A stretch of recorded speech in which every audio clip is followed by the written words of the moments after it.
ఎంత మధురమైనది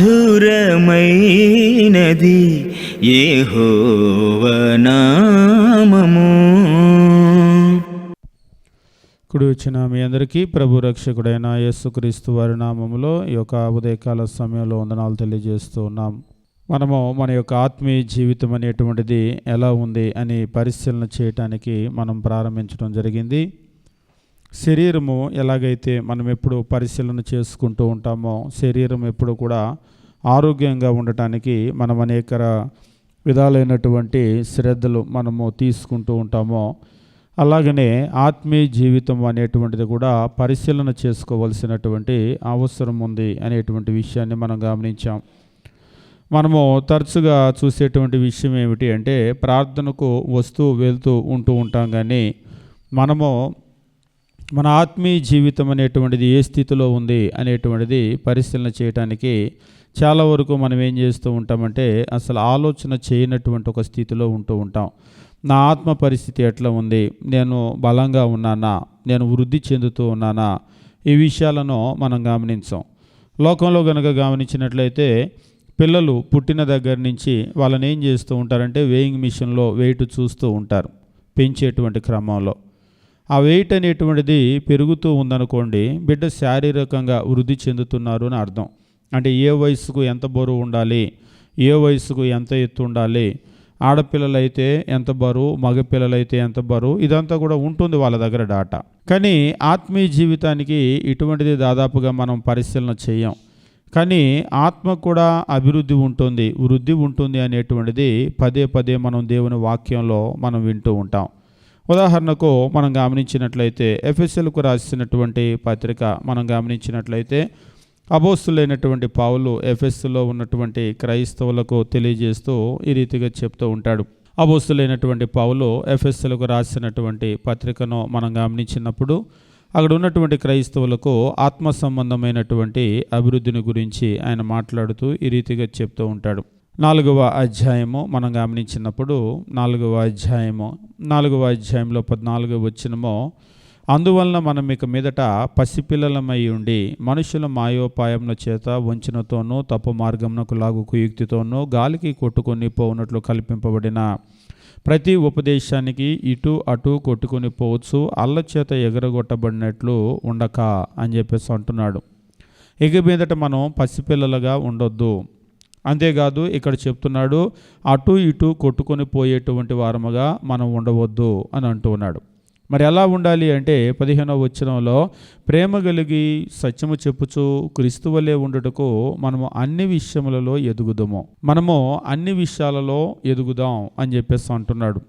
అంటే క్రైస్తవ జీవితంలో ఎదుగుదల అనేటువంటిది ఉందా అంటే, అవును, ఎదుగుదల అనేటువంటిది ఖచ్చితంగా ఉంది. అయితే మనం దాన్ని పరిశీలన చేస్తున్నామో లేదో కానీ ఎదుగుదల అనేటువంటిది ఉంది. ఎదుగుదల అనేటువంటిది ఉండాలనే దేవుడు కోరుకుంటూ ఉన్నాడు. ఈరోజు మనం కూడా నా ఆత్మ యొక్క పరిస్థితి ఎట్లా ఉంది అనేటువంటిది మనం గమనించవలసినటువంటి అవసరం ఉంది. ముఖ్యంగా నేను ఎట్లా వాక్యాన్ని వినగలుగుతున్నాను, అసలు వినగలుగుతున్నానా, వినేటువంటి మనస్సు నాకుందా అనే దాన్ని బట్టి మన ఎదుగుదల ఉంటుంది. అసలు క్రైస్తవ జీవితం ప్రారంభమే వినటంతో ప్రారంభమైంది అని మనం గమనించాం. ఈరోజు క్రైస్తవ జీవితమే కాదు, లోకంలో కూడా గమనించినప్పుడు ఎవరైనా సరే పిల్లలు వింటున్నారు అంటే వాళ్ళు ఖచ్చితంగా నేర్చుకుంటారని అర్థం. అసలు ఏమీ వినలేదనుకోండి, వాళ్ళు ఏమీ నేర్చుకోరు. మనిషి నేర్చుకోవటానికి మనకు గమనించినప్పుడు 2 సాధనాలు. ఒకటేమిటి అంటే కళ్ళు. ఒకవేళ బ్లైండ్ అయ్యారనుకోండి, రెండోది ఏమిటంటే చెవులు. ఈ రెండింటి ద్వారా, ఈ కళ్ళు ఈ చెవులు లేవనుకోండి, ఇక తర్వాత మనిషికి మిగిలింది ఇక ఫైనల్గా ఏమిటి అంటే స్పర్శ. మీరు గుడ్డి వాళ్ళకి ఎప్పుడైనా డబ్బులు ఇవ్వండి, డబ్బులు ఇస్తే కూడా వాళ్ళు బాగా గుర్తుపడతారు. ఎట్లా గుర్తుపడతారంటే, మేము మెడ్రాస్లో చదువుకునేటప్పుడు కూడా ఒక బ్రదర్ ఉండేవాళ్ళు, ఆయన బ్లైండ్ అనమాట, భార్యాభర్తలు ఇద్దరు బ్లైండే. అయితే ఆయనకు ఒక నోటు మనం ఇచ్చామనుకోండి, అలా పట్టుకొని అలాని 50 రూపీసా అని అంటాడు. అంతేకాదు, మీరు ఎంతైనా ఇవ్వండి డబ్బులు, దాన్ని అట్లా పట్టుకొని అది ఎంతో చెప్తాడు. మనము ఒక నోట్ ఇలా పట్టుకుంటే దాన్ని పట్టుకోగానే అది ఒరిజినలా లేకపోతే ఫేక్ నోటా అని మనం చెప్పలేం. కానీ ఆయన చేతికి ఇలా ఇచ్చామనుకోండి, వెంటనే ఆయన అలా పట్టుకొని ఇది ఒరిజినల్ కాదంటాడు. కళ్ళు ఉన్న వాళ్ళం మనం ఏం చేస్తామంటే ఆ కలర్సు లేకపోతే పైన ఉన్నటువంటి ఇమేజ్ని చూస్తూ ఉంటాం. అంతేగాని ఆ నోట్ అంటే క్వాలిటీ ఆఫ్ నోట్ అనేటువంటిది ఎప్పుడు మనము స్పర్శ ద్వారా తెలుసుకోవటానికి ట్రై చేయం. ఈ కళ్ళు ఉన్న వాళ్ళతో పెద్ద సమస్య ఏమిటి అంటే అంత పనంతా కళ్ళకే అప్పచెప్తారు కానీ ఈ స్పర్శకి ఏమీ అప్పచెప్పరు. మీరు కావాలంటే ఫేక్ నోట్ ఎప్పుడైనా పట్టుకొని చూడండి, పేపర్ క్వాలిటీ చాలా డిఫరెన్స్ ఉంటుంది. కాకపోతే ఇది మన మైండ్లోకి వెళ్ళదు. అదే మీరు కళ్ళు మూసుకొని కనుక ఇలా ట్రై చేశారనుకోండి, అప్పుడు ఈ స్పర్శ ఏమిటి అనేటువంటిది బ్రెయిన్కి వెళ్తుంది. అంటే దేవుడు మనకి నేర్చుకోవటానికి ఎన్నో సాధనాలు ఇచ్చాడు. కళ్ళు అందులో ఒక సాధనము, చెవులు వినేటువంటిది ఒక సాధనము, అలాగనే స్పర్శ కూడా. మనము వీటిని ఉపయోగించటం ద్వారా ఏం చేస్తూ ఉంటామంటే ఇన్పుట్ లోపలికి తీసుకుంటూ ఉంటాం. ఇదంతా కూడా ఏం చేస్తుందంటే బ్రెయిన్కి ఇస్తూ ఉంటుంది. ఎందుకు ఈ విషయం తెలియజేస్తున్నానంటే వినటం అనేటువంటిది చాలా ప్రాముఖ్యమైనటువంటి విషయం. ఈ చూడటము, ఈ స్పర్శ వీటన్నింటికంటే కూడా వినటం అనేటువంటిది మొట్టమొదటి విషయం. ఎందుకంటే మీరు ఈరోజు నేర్చుకున్న ఏ విషయమైనా సరే డాటా అంతా కూడా కలెక్ట్ చేసి ఒక పైపు పెట్టి ఇందులో నేను ఎన్ని విషయాలు చూడటం ద్వారా నేర్చుకున్నాను, ఎన్ని వినటం ద్వారా నేర్చుకున్నాను, ఎన్ని స్పర్శ ద్వారా నేర్చుకున్నాను అని కనుక మీరు ఒక లెక్క వేసినట్లయితే మనం వినటం ద్వారా నేర్చుకునే విషయాలే ఎక్కువ ఉంటాయి, చాలా విషయాలు. ఇంకా చెప్పాలి అంటే చెవులు ఒకవేళ మనం డెఫ్ అయిపోయాము అంటే, మనం చెవిటివారం అయిపోయాము, మనం వినటం లేదు అని అంటే ఇక మీదట మనం ఏమి నేర్చుకునేటువంటి అవకాశం దాదాపుగా ఉండదు. అంటే కళ్ళ ద్వారా కొంత చూడవచ్చు, అదే రీతిగా చేతుల ద్వారా లేదంటే స్పర్శ ద్వారా కొన్ని నేర్చుకోవచ్చు. కానీ చెవులు మనము నేర్చుకోవటానికి ప్రధానమైనటువంటి అవయవం. అందుకనే దేవుడు చెవులకు మూతలు ఇవ్వలేదు. కానీ ఇవాళ రేపు మనం ఏం చేస్తూ ఉంటామంటే ఎన్నో విషయాలను వింటూ ఉంటాం, కానీ దేవుని గూర్చినటువంటి విషయాలను వినే దగ్గర మాత్రమో చెవులు అప్పగించరు. మీరు కావాలంటే గమనించండి, ప్రార్థనలకు వచ్చి కూడా ఇటో ఆలోచన చేసేటువంటి వాళ్ళను మనం చూస్తూ ఉంటాం. ప్రార్థనకు వచ్చి కూడా అసలు పూర్తిగా నిద్రపోయేటువంటి వాళ్ళను కూడా మనం చూస్తూ ఉంటాం. అంటే మనం ఇక్కడికి వచ్చి విన్నటువంటి విషయాలను మనం లోపలికి తీసుకొని వాటిని మరలా ధ్యానం చేసేటువంటి పరిస్థితి ఉండదు. కాబట్టి మనం ఎప్పుడైతే మనం వింటామో వినటం ద్వారా నేర్చుకోగలుగుతాం. వినటం లేదు అంటే మనం నేర్చుకోలేం. మరో ముఖ్యమైనటువంటి అవకాశం మనం నేర్చుకోవటానికి ఏమిటి అంటే మనము చదవటం. బైబిల్లో మనం గమనించినప్పుడు చదవటానికి ఉన్నటువంటి ప్రాముఖ్యతను గురించి దేవుని వాక్యం తెలియజేస్తూ ఉంటాడు. తెలియజేస్తూ నేను గత వారంలో కూడా చెప్పాను, మనుషులు చదవటము అంటే వాస్తవంగా ఇవాళ రేపు సన్నగిల్లిపోతూ ఉంది ఆ యొక్క ఆసక్తి కూడా. బైబిల్ని గురించి కూడా చదివేటువంటి వాళ్ళు రకరకాలైనటువంటి వాళ్ళు ఉన్నారు, మనం గమనించాం. అస్సలు చదవనటువంటి వాళ్ళు ఉన్నారు. అందులో ఒకవేళ మనం కూడా వస్తామేమో. బైబిల్ అస్సలు చదవనటువంటి వాళ్ళలో, వినేలటమే కానీ అస్సలు చదవరు. అప్పుడప్పుడు చదివేటువంటి వాళ్ళు ఉంటారు బైబిల్ని. అప్పుడప్పుడు చదివేటువంటి వాళ్ళలో మనం కూడా వస్తూ ఉంటామేమో. లేదంటే సెలెక్టివ్ ప్యాసేజెస్, అంటే ఏదైతే మనకు నచ్చుతుందో నచ్చిన దాన్ని మాత్రం మనం సెలెక్ట్ చేసుకొని అంతవరకు కీర్తనలు సామెతలు జీవితం అంతా అట్లా వెళ్తూ ఉంటుంది. అలా సెలెక్టివ్ ప్యాసేజెస్ చదివేటువంటి వాళ్ళు, వేళ్ళు పెట్టి తీసి చదివే వాళ్ళు, ఇలాంటి వాళ్ళందరూ కూడా ఈ కేటగిరీలోకి వస్తూ ఉంటారు. ఇంకా కొంతమంది తప్పు చూపిద్దాం అని చెప్పేసి, అంటే బైబిల్ని ఎట్లయినా తప్పు అని ప్రూవ్ చేయాలి అని దాని క్రిటిక్స్ చదువుతూ ఉంటారు. దానివల్ల కూడా ప్రయోజనం ఉండదు. ఎందుకంటే పచ్చ కామెరలు వచ్చిన వాళ్ళకి లోకమంతా పచ్చగా ఉంటుంది అన్నట్లుగా తప్పు తప్పు తప్పు తప్పు అనే దృష్టితో కనుక చూసామనుకోండి బైబిల్ కూడా తప్పుగానే అనిపిస్తూ ఉంటుంది. ఇక తర్వాత ఫైనల్గా మనం ఏమిటి అంటే బైబిల్ని చదివేటప్పుడు క్రమం తప్పకుండా చదవటము, భక్తిభావంతో యథార్థమైనటువంటి మనస్సు ముందు అక్కడ పెట్టాలి. తప్ప ఒప్ప అనేటువంటిది ఖచ్చితంగా పరిశీలన చేయాలి. పరిశీలన చేసేటప్పుడు మనం ఏంటంటే ముందుగానే ఇది ఒప్పు, ముందుగానే ఇది తప్పు అనే మనసుతో రాకూడదు. అసలు ఏ విధమైన మనస్సు లేకుండా అక్కడికి వచ్చామనుకోండి తప్ప ఒప్ప అనేటువంటిది మనకు అర్థమవుతుంది. కాబట్టి మనం బైబిల్ని చదివేటప్పుడు మనం క్రమం తప్పకుండా చదవలసిన అవసరం ఉంది. రెండవది ఏమిటంటే యథార్థమైనటువంటి మనస్సుతో మనం చదవలసినటువంటి అవసరం ఉంది.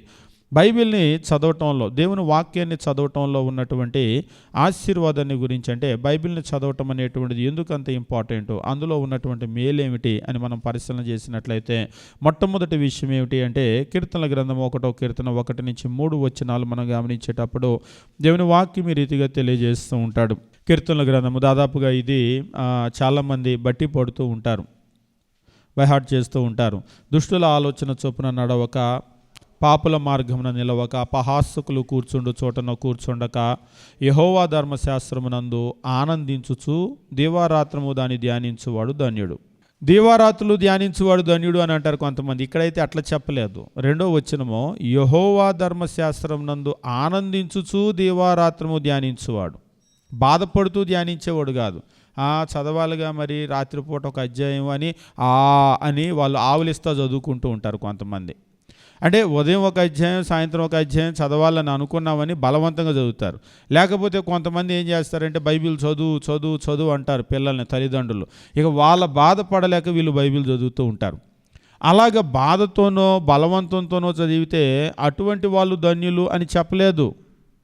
ఎవరు ధన్యులు అని చెప్పేసి అంటే ఇక్కడ దేవుని వాక్యం తెలియజేస్తూ యెహోవా ధర్మశాస్త్రమునందు ఆనందించుచు దీవారాత్రము దాన్ని ధ్యానించువాడు ధన్యుడు. కాబట్టి మీరు బైబిల్ చదివి ఒక్కోసారి అంటే ఇది మీకు అర్థం కావాలంటే, మీకు ఉదాహరణకు చికెన్ అంటే ఇష్టం అనుకోండి, లేదంటే మటన్ అంటే ఇష్టం అనుకోండి. నేను చూస్తూ ఉంటే దీని గురించి ఒక ఎలుగుబంటి గురించి చదువుతూ ఉంటే ఒక విచిత్రమైనటువంటి ఒక డాటా దగ్గరికి నేను వెళ్ళాను. అందులో ఎలుగుబంటి బొమ్మేసి ఆ ఎలుగుబంటిలో 1, 2, 3, 4, 5 అని చెప్పేసి 5 భాగాలు ఇచ్చారు. ఏమిటి 5 భాగాలంటే ఎలుగుబంటిలో ఉన్నటువంటి అంటే ఈ నెక్ భాగమేమో 1వ నెంబర్ వేశారు. నెక్ దగ్గర నుంచి కిందకు వచ్చినటువంటి ఈ చేతుల్లాగా అంటే ఇట్లా 4 కాళ్ళు ఉంటాయి కదా, అక్కడ 2వ నెంబర్ వేశారు. అలా వెనక వరకు బాడీ అంతా కూడా 5 నెంబర్లే. ఈ 1 రిపీట్ అవ్వలేదు. కానీ ఏమిటి నెంబర్లు విచిత్రంగా ఉంది అని చూస్తే ఎలుగుబంటిలో ఉన్నటువంటి ఏ పార్ట్ ఎలాగ వండుకొని తినాలి అనేటువంటి డాటా అదంతా. ఎలుగుబంటిని వండుకొని తింటారా అని చెప్పేసి మీరు అనుకోవద్దు. మనం దొరికితే మనల్ని తింటుంది. వీళ్ళు ఏం చేస్తారంటే ఒకవేళ అది దొరికింది అనుకోండి, దాన్ని వాళ్ళు గన్స్ తీసుకొని కాల్చేస్తారు. కాల్చేసి దాన్ని 1 వారం రోజులు, నెల రోజుల పైన కూడా ఫ్రీజర్లో పెట్టుకొని తింటారు ఎలుగుబంటిని. నిజంగా మీరు ఒకవేళ నమ్మకపోతే వెళ్ళి గూగుల్లో మీరు కొట్టి చూడండి. మనం దొరికితే అవి మనల్ని తింటాయి, అది దొరికితే వీళ్ళు దాన్ని తినేస్తారు. ఎవరెవరికి దొరుకుతారు అనేటువంటి దాన్ని బట్టి ఉంటుందన్నమాట. అందులో నేను చూసేటప్పుడు ఏమిటి అంటే ఏ భాగం అనేటువంటిది ఎంత గట్టిగా ఉంటుంది, లేకపోతే దాని ఆ మాంసం యొక్క స్వభావం ఎలాగా. ఉదాహరణకు రిబ్స్ గురించి ఇచ్చాడు. అందులో రిబ్స్ గురించి ఇచ్చినప్పుడు అంటే ప్రక్కటెముకల గురించి ఇచ్చినప్పుడు ఆ ప్రక్కటెముకల దగ్గర మాంసం చాలా ఎక్కువ ఉంటుంది. అదే సందర్భంలో కొవ్వు కూడా ఉంటుంది. దాన్ని ఎట్లా తీయాలి, ఎట్లా తీసిన తర్వాత కొవ్వు అంతా కూడా ఎట్లా కాల్చేసి, కొవ్వు అంటే అక్కడ ఉన్నటువంటి ఆయిల్ అంతా కూడా బర్న్ అయిపోయిన తర్వాత, కారిపోయిన తర్వాత దాన్ని ఎంతసేపు ఉడకపెట్టేటప్పుడు దేనిలో ఉడకపెట్టాలి, ఈ డాటా అంతా అందులో ఇచ్చారు. అంటే ఈ విషయాలన్నీ కూడా నేను దేనికి తెలియజేస్తున్నానంటే అది చదివేదాకా నాకు కూడా తెలియదు. అంటే ఎలుగుబంటిని తింటారని తెలుసు, కానీ ఏ మాంసం ఎట్లా వండాలి, మనం అన్ని మాంసాలు కుక్కర్లో వేసి ఉడకబెడతాం. ఇక అది ఎక్కడ మాంసమైనా సరే, దేన్నైనా కొంతమంది ఒకటే పద్ధతి. మీరు ఏ మాంసమైనా తేండి, ఉప్పేసి కారం వేసి నూనె వేసి పొయ్యి మీద పెట్టి ఒకటే పద్ధతి. అంటే ఎక్కడ ఉన్నటువంటి మాంసం ఎలాగ వండాలనేటువంటిది కొంతమంది అందులో నిపుణులు ఉంటారు, ఎక్స్పర్ట్స్ ఉంటారు. అందుకనే వాళ్ళు వండినప్పుడు మాత్రం బాగా టేస్ట్ వస్తుంది. దాన్ని ఎట్లా వండాలి, ఏం చేయాలి అనేటువంటి దాన్ని చూస్తూ ఉంటారు. మీరు కూడా చెఫ్లను కనుక చూసినట్లయితే దాని గురించి చాలా విషయాలు వాళ్ళు నేర్పుతూ ఉంటారు. ఇక్కడ నేను చెప్పాలనుకున్న విషయం ఏమిటి అంటే, ఒకవేళ మీరు సాధారణంగా చేసిన మాంసం అంత టేస్ట్ ఉండదేమో, కానీ ఇలాగ ఎక్స్పర్ట్స్ కనుక దేన్ని ఎట్లా వండాలో అలాగ కనుక వండారనుకోండి, అది చాలా రుచిగా అనిపిస్తూ ఉంటుంది. ఒకవేళ మీకు ఇష్టమైన ఫుడ్ ఏదైనా ఉందనుకోండి, దాన్ని తినేటప్పుడు బాధపడుతూ తింటారా, ఇష్టపడి తింటారా? సరే, ఎలుగుబంటి మాంసం పక్కన పెట్టండి. చికెనో లేకపోతే మీకు మటనో, మీకు దమ్ బిర్యానీనో లేకపోతే ఫ్రైయో ఏదో ఇష్టం అనుకోండి, అది మీ దగ్గరికి తెచ్చిపెట్టినప్పుడు బాధతో తింటారా, ఇష్టంతో తింటారా? మీకు ఇష్టమైనటువంటి ఫుడ్ అది కూడా ఇష్టమైనట్లుగా కనుక వండితే అసలు ముఖం వెంటనే మారిపోయేది. నోట్లో పెట్టుకోగానే ఇది ఇక్కడికి అలా నాలుక తగలగానే వెంటనే ఇక్కడికి పంపించింది, ఓ సూపర్ ఇంకా నువ్వు అని చెప్పేసి వెంటనే ముఖం అంతా మారిపోయి సంతోషం అనేది వస్తుంది. ఎప్పుడైనా మీరు కావాలంటే చూడండి, ఇష్టమైన ఫుడ్ పెట్టగానే పిల్లలు కూడా, చిన్న పిల్లలు, వాళ్ళు మనం వెతుకునేటువంటి చంటి పిల్లలు ఉంటారు కదా, ఇంత నాలుకే ఉంటుంది కానీ ఎంత బాగా పనిచేస్తుందో. ఇంకా చెప్పాలంటే మన నాలుక కంటే చాలా బాగా పనిచేస్తుంది వాళ్ళకి. ఆ టేస్ట్ బడ్స్ అన్నీ కూడా ఫ్రెష్గా ఉంటాయి కదా. అప్పుడే పుట్టినటువంటి పిల్లలు వాళ్ళ నాలుకలు చాలా బాగా, కావాలంటే చిన్న పిల్లల్ని మీరు చూడండి, టేస్ట్లు వెంటనే చెప్పేస్తారు. ఇది బాగలేదు, వెంటనే ముక్కిరుస్తారు. ఇది బాగుంది, వెంటనే వాళ్ళు చెప్పగలుగుతారు. వీడు ఎంత లేడు, వీడికి ఇన్ని రుచులు కావాల్సి వచ్చినాయి అని పెద్దోళ్ళు తల్లులు తిడుతూ ఉంటారు. అయితే మరి వాళ్ళకు కూడా నాలుక ఉంది. ఆ నాలుక ఏం చేస్తుందంటే ఆ టేస్ట్ని బ్రెయిన్కి పంపిస్తుంది. వెంటనే అది బాగుంది అనగానే మన మూడంతా కూడా మారిపోతూ ఉంటుంది, ఇష్టపడి తినటం. ఇక నేను దేని గురించి మాట్లాడుతున్నానంటే, మనము 2వ వచనం గమనించినప్పుడు యెహోవా ధర్మశాస్త్రమునందు ఆనందించుచు దీవారాత్రులు దాన్ని ధ్యానించువాడు ధన్యుడు. ఎట్లా ధ్యానిస్తే ధన్యుడట? ధ్యానించువాడు ధ్యానించువాడు అంటే తినేటప్పుడు కూడా ఇష్టపడి తింటున్నామా, కష్టంతో తింటున్నామా అనేటువంటిది చూస్తూ ఉంటారు ఎదుటి వాళ్ళు. తినటం అనేటువంటిది ముఖ్యం కాదు, ఇష్టపడి తింటున్నామా లేదా తినాలి కాబట్టి తింటున్నామా. ఇవాళ రేపు మీరు కనుక చూసినట్లయితే ఆహారం అనేటువంటిది, పిల్లలకు ఆహారం పెట్టే దగ్గర చాలా వెబ్సైట్స్ ఉంటాయి. అన్ని రకాల ఆహార పదార్థాలు పిల్లలకి పెట్టాలి, ఎందుకంటే వాళ్ళ శరీరానికి అవసరం. కానీ వీళ్ళు ఏం చేస్తారంటే మాకు అవొద్దు ఇవ్వద్దు అని చెప్పేసి అంటూ ఉంటారు కదా. ముఖ్యంగా ఆకుకూరలు అస్సలు తినరు. ఇవాళ రేపు కనుక చూసినట్లయితే ఆకుకూరలు ఎంత ముఖ్యమైనా సరే అసలు ఆకుకూరలు అనేటువంటివి మనకి తినే పరిస్థితి మరి భారతదేశం అంతా తెలియదు, కానీ ముఖ్యంగా మన తెలుగు రాష్ట్రాల్లో అయితే ఆకుకూరలు అనేటువంటివి పెద్దగా తినం. ఒకసారి నేను కర్ణాటక కాదు తమిళనాడు వెళ్ళినప్పుడు చాలా సంవత్సరాలు, ఒక 25 సంవత్సరాల పైన అవుతుందేమో, ఒక పల్లెటూరు వెళ్ళాము. వెళ్తే నైట్ భోజనానికి కూర్చున్నప్పుడు అక్కడ నైట్ భోజనంలో ఏదో ఒక ఆకుకూర చేసి పెట్టారు. ఆకుకూరను వాళ్ళు కీర అని చెప్పేసి అంటూ ఉంటారు, కీర. రాత్రిపూట ఆకుకూర ఏంటి వద్దు అని చెప్పేసి అన్నాను. లేదు ఖచ్చితంగా తినాలి, ఒక స్పూన్ అన్న తినాలి అని చెప్పేసి వాళ్ళు వేశారు. ఖచ్చితంగా తినాలి. ఆ తర్వాత అంటున్నారు ప్రతిరోజు ఆకుకూర ఏదో ఒకటి తినాలి, ఆరోగ్యానికి మంచిది అని చెప్పేసి రోజు వండుతారంటే ప్రతిరోజు ఒక రకమైనటువంటి ఆకుకూర ఇంట్లో వండాల్సిందే. ప్రసాదం లాగా ఒక స్పూన్ అయినా వేసుకొని తినాల్సిందేనంట. అది కొన్ని ఇళ్లలో అలాగా ఉంటూ ఉంటాయి. అదే మనమైతే ఆకుకూర వండి ఎన్ని రోజులైందంటే. కానీ ఆరోగ్యాల కొరకు డాక్టర్ దగ్గరికి వెళ్ళి మందులు కొనుక్కోమంటే కొనుక్కుంటాం, ₹1000 ఖర్చు పెట్టి మందులు మింగమంటే మింగుతాం, కానీ ఆహారము తినమంటే మాత్రం తినేటువంటి పరిస్థితి ఉండదు. మీరు చూసినప్పుడు ఆహారం అనేటువంటిది, మీరు ఫాదర్ ఆఫ్ ద మెడిసిన్ ఆయన చెప్తూ ఉంటాడు, let food be your medicine and medicine be your food. Let food be your medicine. మీ ఆహారమే మీకు మందు అవ్వాలి, మీ మందు మీకు ఆహారం అవ్వాలి. అంతేగాని వేరే మందు బిళ్ళలు మింగటం కాదు. ఉదాహరణకు కన్ను కనపడలేదు, నాకేదో డెఫిషియన్సీ వచ్చింది, ఆ ఫుడ్ తీసుకొని దాన్ని సరి చేసుకోవాలి. ఇప్పుడు పిల్లలు కొన్ని సందర్భాల్లో దాన్ని తినరు. ఒకసారి ఒక ఇది చూస్తూ ఉంటే పిల్లలు తిననప్పుడు వాళ్ళతో ఎలా తినిపించాలి, బతిలాడతారు, మా అమ్మగా నీకు అది కొనిస్తా, ఇది కనుక తిన్నామంటే అది కొనిస్తా అని అంటూ ఉంటారు. వాస్తవంగా ఇది తినటం వాళ్ళకి ఇష్టం ఉండదు ఆకుకూర, అయినా సరే అది కొనిస్తానని వాళ్ళని ఊరించి శోధించేసరికి ఆ శోధనకు గురై దాని కొరకు పాపం ముక్కిరుసుకుంటూ ఇది తింటూ ఉంటారు. అలా కాకుండా ఒకసారి ఒక దగ్గర చూస్తూ ఉన్నాం, మీరు ఆకుకూరే తినిపించాలంటే మీరు ఆకులు నేరుగా తినిపించాల్సిన అవసరం లేదు, కడుపులోకి వెళ్ళాలంతే.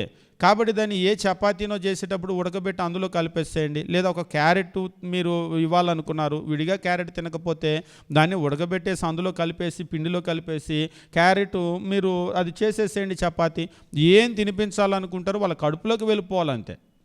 మనం వాస్తవంగా కాకరకాయ తినాలి మంచిదని అనుకుంటాం, కానీ ఆ చేదు మనకు నచ్చదు. అందుకే మనం ఏం చేస్తాం, బెల్లం వేసి దాన్ని లోపలికి పంపిస్తాం. ఎందుకంటే దీన్ని మెప్పిస్తే కానీ లోపలికి వెళ్ళనివ్వదు. అందుకని దీని కొరకు ఏం చేస్తామంటే కొంచెం బెల్లం వేస్తాం. కాబట్టి మన లోపలికి వెళ్ళటం అనేటువంటిది ఇంపార్టెంట్. అందుకని ఒక్కొక్కసారి ఏం చేస్తూ ఉంటామంటే దాన్ని ఇష్టపడేటువంటి విధంగా దాన్ని మలచవలసినటువంటి అవసరం ఉంది. ఆహారం ఎలాగో దేవుని వాక్యం కూడా, కొందరికి దేవుని వాక్యం అనేటువంటిది చదవాలని ఉంటుంది, మంచిది ఆశీర్వాదకరం అని ఉంటుంది, కానీ అది లోపలికి వెళ్ళదు. అంటే లోపలికి వెళ్ళటం తీయగానే ఆవిలింతలు వచ్చి నిద్ర వస్తాయి. మీరు ఎప్పుడైనా బైబిల్ చదవటానికి ట్రై చేయండి. బైబిల్ చదివేటువంటి వాళ్ళు ఎక్కువ మంది చెప్పే కంప్లైంట్ ఏంటంటే నాకు దేవుని వాక్యం బాగా చదవాలని ఉంటుందండి, కాకపోతే చదవలేను. అంటే తీయగానే నాకు నిద్ర వచ్చేస్తూ ఉంటుంది, కాన్సన్ట్రేషన్ దీని మీదకి రాదు అని అంటూ ఉంటారు. అయితే అది వాస్తవమే. ఎప్పుడు మనకి నిద్ర రావటమో బోరు కొట్టటమో జరుగుతుంది అంటే మనకి ఎప్పుడైతే ఆసక్తి లేదో అంటే మనం ఏదో దేవుని వాక్యం అంటే అనాసక్తి అని కాదు, అర్థం కాకపోతే ఆసక్తి రాదు. మీకు ఏదైనా అర్థమవుతూ ఉందనుకోండి, మీకు అది ఆసక్తిగా ఉంటుంది. అర్థం కాకపోతే కాసేపటికి మీరు మీ కాన్సన్ట్రేషన్ దాని మీద పెట్టలేరు. కాబట్టి దేవుని వాక్యము అర్థం చేసుకుంటూ చదవటం అనేటువంటిది చాలా ముఖ్యం. అర్థం చేసుకుంటూ చదవటం అంటే బైబిల్లో ఉన్న పుస్తకాలను కనుక మీరు చూసినట్లయితే అన్ని పుస్తకాల యొక్క స్వభావం ఒకలా ఉండదు. నేను చాలాసార్లు చెప్పుంటాను. ముఖ్యంగా మొట్టమొదట ఉన్నటువంటి ఆది, నిర్గమ, లేవి, సంఖ్య, ద్వితీయ 5 పుస్తకాలు కూడా ఇవి చట్ట పుస్తకాలు. దాన్ని చదివేటప్పుడు వాటి స్వభావం, ఆ చట్ట పుస్తకాలు నేచర్ అలా ఉంటుంది.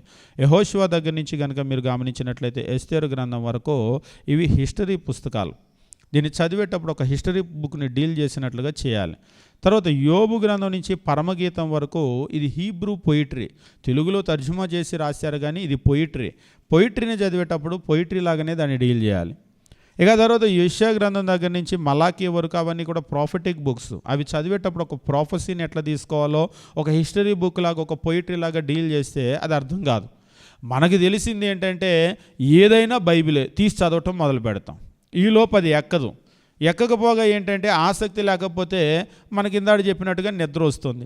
ఇక ఏదో చదవాలి అన్నట్లుగా మనం ఏం చేస్తూ ఉంటామంటే లెక్క పెట్టుకొని ఉదయం ఒక 10 నిమిషాలు, సాయంత్రం 10 నిమిషాలు, లేకపోతే ఉదయం ఒక అధ్యాయము, సాయంత్రం ఒక అధ్యాయము, ఇట్లా మనం ముందుకు వెళ్తూ ఉంటాం. కానీ మీరు గమనించండి, దేవుని వాక్యాన్ని మనం చదివితేనో అంటే ధ్యానిస్తే ధన్యులమని చెప్పలేదు, ఆనందించుచు ధ్యానించువాడు ధన్యుడు అని చెప్పేసి అన్నాడు. కాబట్టి మీరు దేవుని వాక్యంలో ఆనందిస్తూ ధ్యానించడం సాధ్యం అంటే ఖచ్చితంగా ప్రతి ఒక్కరికి సాధ్యమే. ఎప్పుడు సాధ్యమవుతుంది అంటే అది అర్థమైనప్పుడు. మీకు ఎప్పుడైతే అర్థమవుతూ ఉంటుందో ఒక నావెల్ తీసుకొని చదవటం ప్రారంభించండి. అది లోపలికి వెళ్తూ ఉంటే ఇంకా ఇంట్రెస్టింగ్గా తయారవుతుంది. పోనీ మనకు అర్థమయ్యేటట్లుగా ఒక సీరియల్ తీసుకోండి. స్టార్ట్ అయిన రోజున అంత ఇంట్రెస్టింగ్గా అనిపించదు. ఏ గుప్పిడంత మనసు, బ్రహ్మముడు వగైరా వగైరా ఏవో వేస్తున్నారు కదా టీవీల్లో. స్టార్ట్ అయిన రోజునే మీకు అంత ఇంట్రెస్ట్గా అనిపించదు. దాన్ని ఒకటో భాగం చూశారు, రెండో భాగం చూశారు, మూడో భాగం లోపలికి వెళ్తూ ఉంటే ఇంకేం జరుగుతుంది అన్నట్లుగా దానిలో లీనమైపోతూ ఉంటారు. అదే మీకు అర్థం కాలేదనుకోండి, అర్థం కాకపోతే ఉదాహరణకి చిన్నపిల్లలు ఉంటారు, అంత సీరియల్ బ్రహ్మముడి చూస్తూ ఉంటే నాకు తీసేసే, నాకు బొమ్మలు పెట్టి అంటాడు. ఒరే సీరియల్ రా అంటారు వీళ్ళు. వాళ్ళకేం అర్థం కాదు, ఈ సీరియల్ నాకు వద్దు, నాకు తీసే అంటాడు. అంటే మీరు దాన్ని ఎంజాయ్ చేస్తున్నారు, వాళ్ళు ఎంజాయ్ చేయరు. అదే బొమ్మలు పెట్టండి వాళ్ళకి, ఏ కార్టూన్ నెట్వర్క్లో పెట్టండి, కూర్చొని అలాగనే చూస్తూ ఉంటారు. వీళ్ళు వచ్చి ఏంట్రా పొద్దుగూకల బొమ్మలు చూస్తావు తీ అంటారు, వాళ్ళు తీరు. వాళ్ళు దానిలో ఎంజాయ్ చేస్తున్నారు, మీరు ఏ బ్రహ్మముడిలోనో లేకపోతే వగైరా మీరు దేనిలోనో మీ ఎంజాయ్మెంట్ వేరుగా ఉంటుంది. అదే ఒకవేళ మీకు బైబిల్ అనేటువంటిది, మీ ఆసక్తి అనేటువంటిది బైబిల్లో కనుక ఉన్నట్లయితే, కొందరు ఉంటారు ఉదయం నుంచి కూర్చుంటే రాత్రి వరకు బైబిల్ చదివితే కూడా వాళ్ళకి బోరు కొట్టదు. ఉదయం నుంచి రాత్రి వరకు చదువుతూనే ఉంటారు. నిజంగా ఇంకా చెప్పాలి అంటే ప్రపంచంలో ఉన్నటువంటి పుస్తకాల్లోనే బైబిల్ ఒక అద్భుతమైనటువంటి పుస్తకం. ఇంకా చెప్పాలంటే బైబిల్లో కనుక నిజంగా మీరు సంతోషించడం నేర్చుకుంటే, అంటే అది అర్థమవుతూ ఉంటే ఇంకా ఇంకా ఇంకా ఇంకా చదవాలని చెప్పేసి అనిపిస్తూ ఉంటుంది. ఈ సినిమాలు, సీరియళ్ళు ఉన్నటువంటి ఎడిక్షన్ కంటే కూడా బైబిల్లో కనుక మీరు ఆనందించడం మొదలు పెడితే, అసలు అందులో తల పెడితే తల బయటికి తీయం, అంత ఆసక్తిగా ఉంటుంది. కాబట్టి నేను చెప్పాలనుకున్నటువంటి విషయం ఏమిటి అంటే, మనం ఊరికినే చదివితే ధ్యానిస్తే ధన్యులము అని దేవుడు చెప్పలేదు. మరి ఎట్లా నేను ధన్యుడిని అవుతాను అంటే, 2వ వచనం, మనం ఎప్పుడూ కూడా దేవుని వాక్యాన్ని ధ్యానించడం ధన్యం అనుకుంటాం, కానీ యెహోవా ధర్మశాస్త్రమునందు ఆనందించుచు, but his delight is in the law అని చెప్పేసి అంటూ ఉంటాడు. But his delight is in the law of the lord, and on his law he meditates day and night. ఆయన ఆనందం అనేటువంటిది, సంతోషం అనేటువంటిది దేవుని వాక్యములో, ధర్మశాస్త్రములో, వాక్యములో ఉంది కాబట్టి అతడు దీవారాత్రి దాన్ని ధ్యానిస్తాడు. మీకు ఎప్పుడైనా ఏదైనా మీరు దేనిలో అయినా సంతోషిస్తున్నారు అనుకోండి, ఎట్లా ఉంటుంది? కొంతమంది పిల్లలకి గేమ్స్ అంటే ఇష్టం, లేస్తే గేమ్స్కు పరిగెడతారు, వాళ్ళ సంతోషం అక్కడ ఉంది.